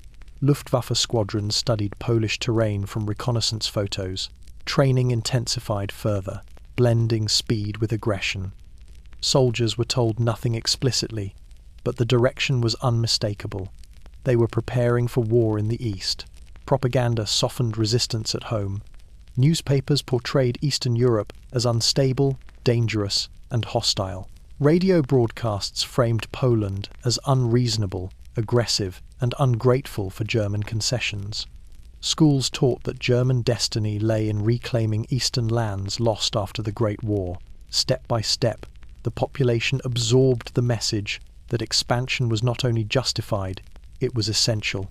The choice to march east was not a single moment, but a convergence of pressures: economic collapse, ideological ambition, military momentum, and the belief that Europe lacked the will to resist. Germany had outgrown its borders through rearmament. The economy demanded resources. The generals demanded space. Hitler demanded fulfillment of his vision. By 1939, marching east had become the only path that preserved the illusion of strength. Germany's army was ready. Its economy was failing, and the regime believed it had no choice left but war. The decision was not simply strategic, it was structural. Germany had built a war machine too large to sustain without conquest. By early 1939, Germany stood at the edge of a precipice, a nation rebuilt through speed, deception, and sheer force of will, yet trapped by the very machine it had created. Rearmament had delivered power, but it had also delivered a deadline. The Wehrmacht was strong, but not built for a long war. The economy was vast, but brittle. Stockpiles were deep, but temporary. Every success, the annexation of Austria, the dismemberment of Czechoslovakia, the expansion of the army and air force, only increased the pressure to act before the system collapsed under its own weight. The final push toward war was not driven by opportunity alone, but by necessity. Inside Germany's ministries, the alarm bells had grown louder. Economic reports warned that fuel shortages were intensifying. Steel production had plateaued, while demand kept rising. Foreign exchange reserves were nearly depleted. Synthetic plants were running beyond safe capacity. Shipyards, tank factories, and aircraft assembly lines strained under impossible quotas. Even the propaganda ministry could no longer hide the cracks forming beneath the surface. The regime's own officials described the economy as held together by string and faith. Military leaders saw the same danger. Ammunition stockpiles were adequate for a quick campaign, but not for a protracted conflict. Tank engines were wearing out faster than they could be replaced. Aircraft production surged, but spare parts lagged behind. Fuel reserves were so limited that training flights were sometimes curtailed. The Wehrmacht was powerful, but it was a weapon meant to be used soon, before its edge dulled, and before shortages turned strength into illusion. Hitler understood this better than anyone. His foreign policy accelerated with a boldness that shocked even his closest advisors. He issued ultimatums, orchestrated crises, and intensified diplomatic pressure. Each move was calculated to gain territory without triggering unified opposition. He believed the Western powers were unwilling to fight a belief reinforced by their repeated concessions. Britain and France protested loudly but acted slowly. Their publics feared war. Their governments hesitated. Their armies were still rearming themselves after years of neglect. The invasion of Czechoslovakia in March 1939 marked the breaking point. It shattered the illusion that Hitler sought only the return of Germans to the Reich. It exposed his ambitions for dominance in Europe. Suddenly, Britain and France realized that appeasement had failed, but their reaction came too late. Their pledge to defend Poland was both a warning and an admission of weakness. They had drawn a line, but lacked the speed, coordination, and military strength to enforce it quickly. Germany saw this. Hitler gambled that it was another bluff. Meanwhile, inside Germany, the population was being prepared psychologically. Newspapers portrayed Poland as hostile and unreasonable. Propaganda emphasized border incidents, alleged German persecution, and the need to protect minorities abroad. The narrative framed war as defensive and necessary action forced upon Germany by its enemies. In towns and cities, soldiers boarded trains to cheers. Most citizens sensed war was coming, yet many believed it would be short. After all, Czechoslovakia had fallen in days without resistance. Diplomatically, Hitler secured his most shocking achievement. The Molotov-Ribbentrop Pact. The agreement with the Soviet Union promised neutrality, territorial division, and a supply of vital raw materials Germany desperately needed. The pact stunned the world and exposed Hitler's cold strategy, ideology bent to necessity. The Eastern Front was secured for now, and German planners gained the freedom to strike Poland without fear of a two-front war. By August 1939, the Wehrmacht stood ready. Troops were deployed along the Polish border. Panzer divisions fueled and positioned. Luftwaffe squadrons transferred to forward airfields. Supply depots brimmed with ammunition, carefully counted to last just long enough. Commanders reviewed plans perfected through years of secret exercises. The entire military machine built through deception, financed through fiction, and sustained through desperation was aligned toward a single objective. The final days were tense, not triumphant. Hitler hesitated only briefly, calculating the risks. His generals expressed private doubts. His economists feared collapse if war did not bring quick rewards. But the logic of the system he had built pushed him forward. Germany could not stop. The economy needed plunder. The army needed purpose. The regime needed victory. Rearmament had created a weapon too large to remain idle. On September 1st, 1939, it was unleashed. The final push toward war was not a moment of madness. It was the inevitable consequence of years of rearmament without restraint, a machine set in motion long before Europe realized it could no longer look away.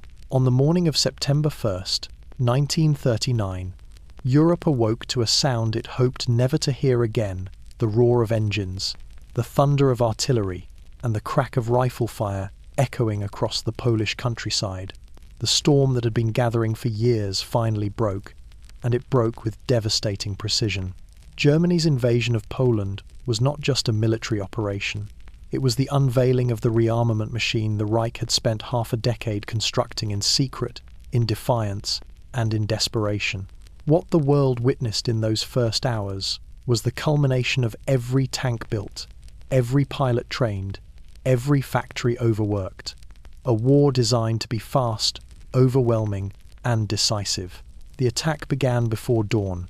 Dive bombers of the Luftwaffe machines that had once been theoretical designs in hidden workshops screamed down on Polish positions, their sirens wailing as bombs tore apart rail lines, airfields, and communication centers. Stuka pilots had trained for this moment on isolated ranges and open fields. Their precision was not accidental. It was the result of years of scientific mobilization, tactical experimentation, and relentless drilling. Within hours, much of Poland's air force was shattered on the ground. On land, the panzer divisions moved with a speed that stunned observers.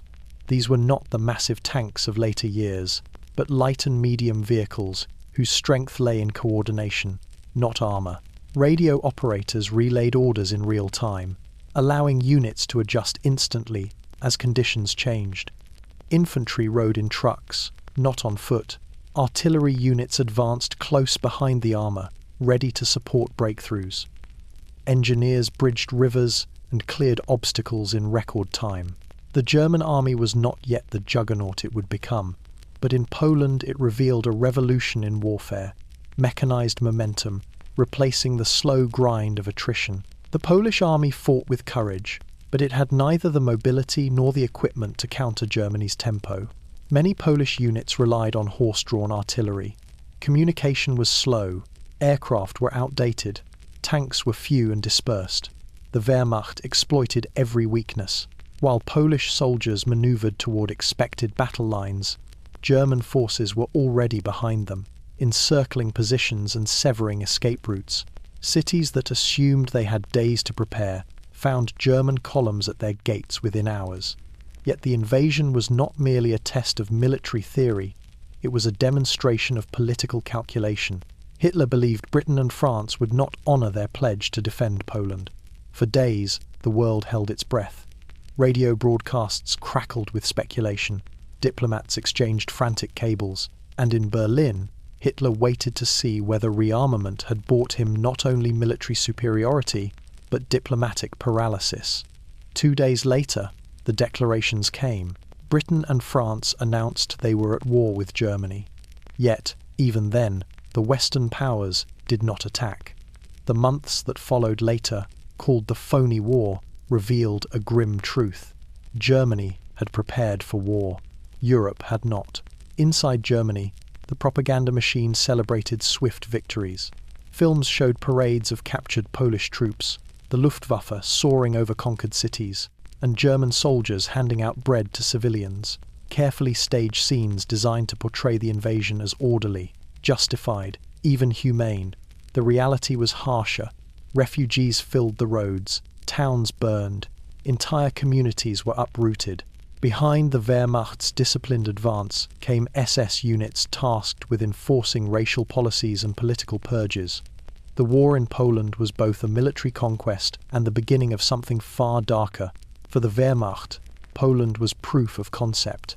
The doctrines developed in secret training fields, the equipment pushed through overstretched factories, and the tactics rehearsed under the guise of civilian maneuvers had converged into a single, devastating strike.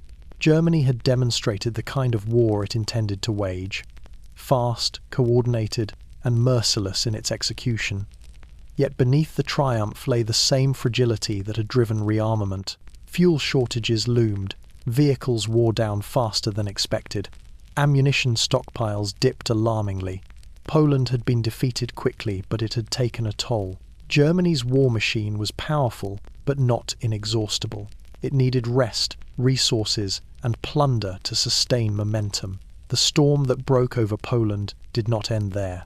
It swept across Europe, driven by a nation that could not stop advancing without risking collapse. Germany had revealed its strength, but it had also revealed that its strength demanded more war, and soon, when German forces swept through Poland in weeks rather than months, the world struggled to understand what it had witnessed.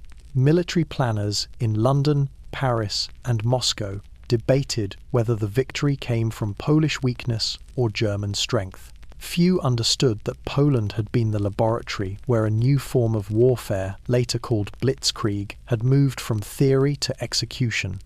It was not merely speed, it was not simply tanks, it was the combined shock of movement, coordination, and overwhelming force unleashed with a precision Europe had never seen. For Germany, blitzkrieg was not an accident.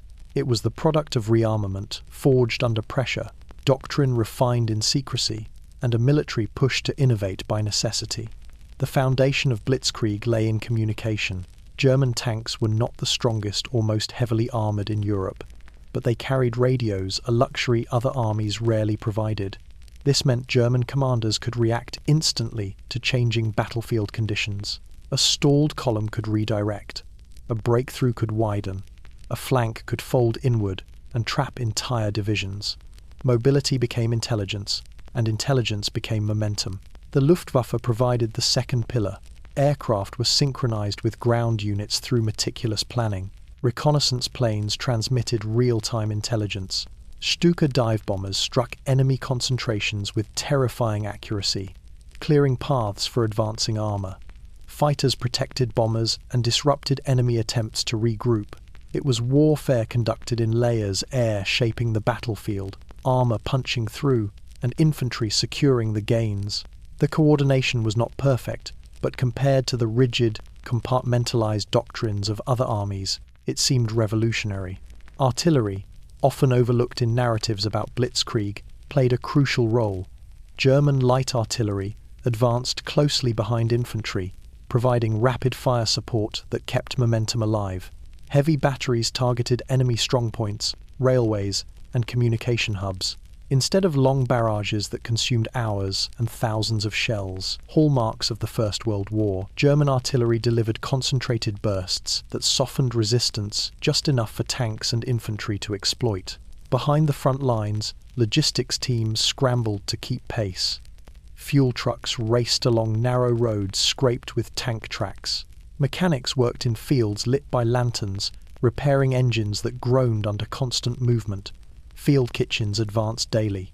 Signal units laid wire and maintained radio networks. Blitzkrieg was not simply fast, it was supported by an army of specialists who kept the machine running while it moved. As Poland collapsed, foreign observers interpreted Blitzkrieg through the lens of the previous war. Many assumed Germany's success came from numerical superiority or Polish unpreparedness. Few recognized the deeper truth. Germany had developed a method of warfare designed to defeat adversaries before they could mobilize their own full strength. Blitzkrieg was preemption turned into strategy.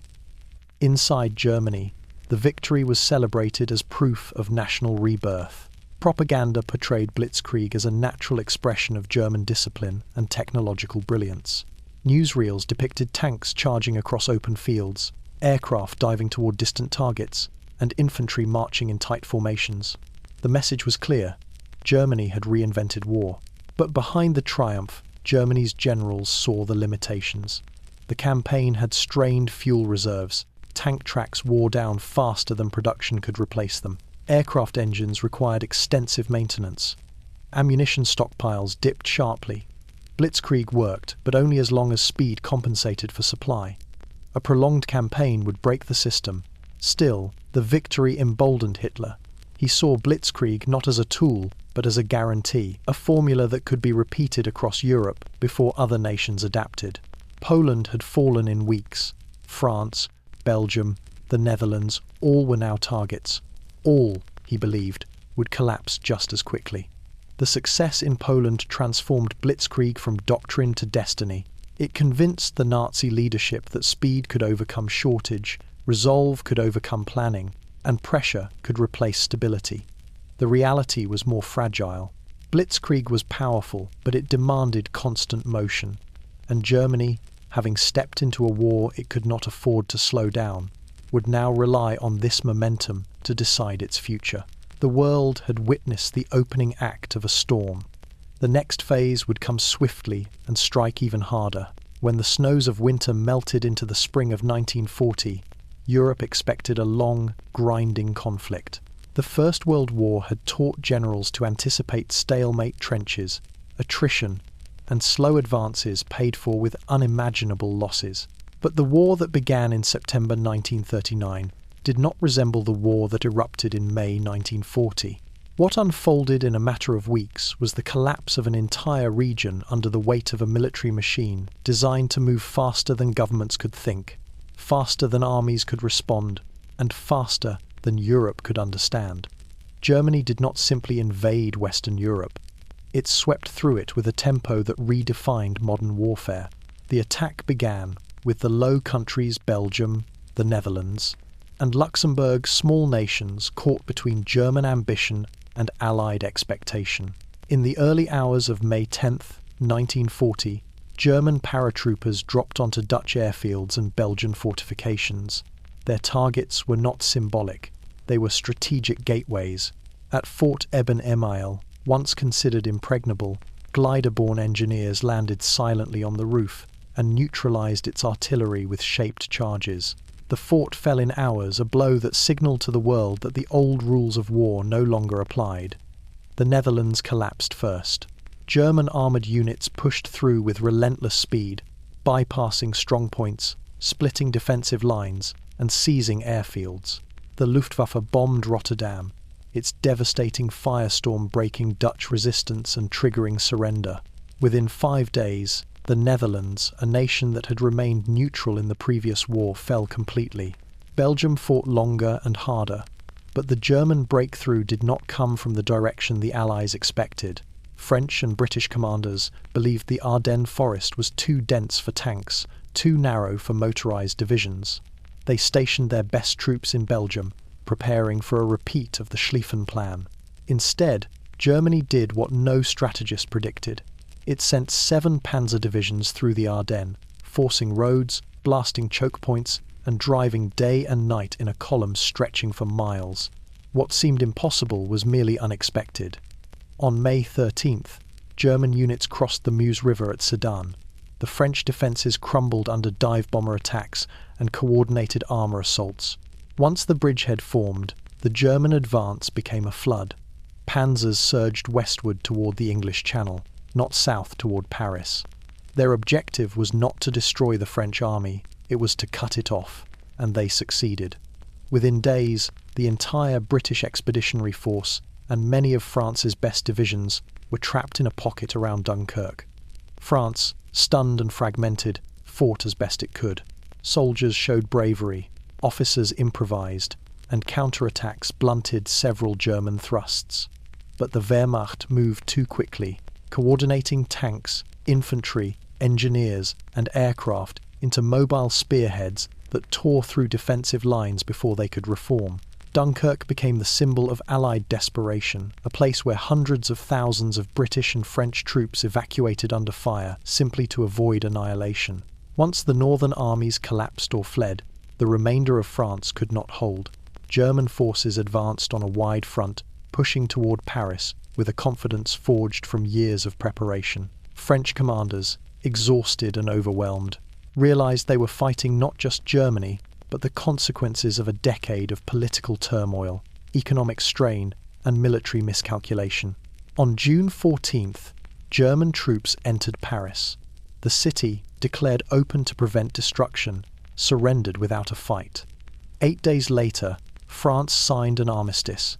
What had taken Germany 4 years in the previous war now took 6 weeks. Europe fell not because Germany was invincible, but because Germany was ready and Europe was not. The Wehrmacht was synchronized. The Allies were divided. Germany moved in hours. Its opponents reacted in days. Rearmament had created a force designed to strike before resistance could form. In the spring of 1940, that force met a continent unprepared for the speed of modern war. Europe fell in months, and Germany believed its momentum was unstoppable. Ahead lay the greatest gamble yet, turning east toward a land far larger, far harsher, and far less predictable. By the summer of 1940, Germany appeared unstoppable. Nations had fallen in weeks. Armies that once symbolized European stability had crumbled under the weight of coordinated assault. Factories across the Reich churned with confidence. Propaganda proclaimed the dawn of a new era. The Wehrmacht, fueled by momentum, victory, and belief in its own invincibility, stood triumphant on the continent. But beneath the banners, the speeches, and the rapid advances across Europe, the truth was harder, colder, and far more dangerous. Germany's war machine, built through years of improvisation and risk, had limits, and those limits were already beginning to show. The first cracks appeared in the very forces that had delivered victory. Tank divisions returning from France were celebrated publicly, but their mechanics saw a different reality: machines pushed to exhaustion, engines overheated, gearboxes strained, tracks worn thin from hundreds of kilometers of movement required replacement Germany struggled to supply. Fuel depots, emptied during the rapid westward advance, now needed replenishment just to sustain basic training operations. The Panzerwaffe had won through mobility, but mobility required fuel Germany did not possess in abundance. The Luftwaffe, too, bore hidden strain. Aircraft lost in France, and the Low Countries were replaced only slowly. Spare parts shortages grew acute. Pilots, many of them veterans of Poland and France, were exhausted. flying operations far more frequently than their training programs ever anticipated. Training new pilots took time Germany no longer had. Engines wore out faster than factories could produce them. And while propaganda films showed squadrons of sleek aircraft lined up on runways, ground crews whispered about dwindling reserves and worn-out airframes.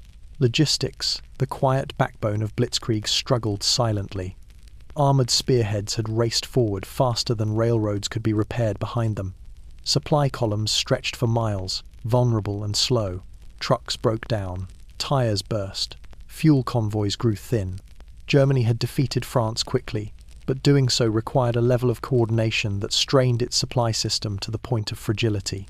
The Wehrmacht was designed for short, decisive campaigns, not sustained operations across vast territories. The economy faced mounting pressure.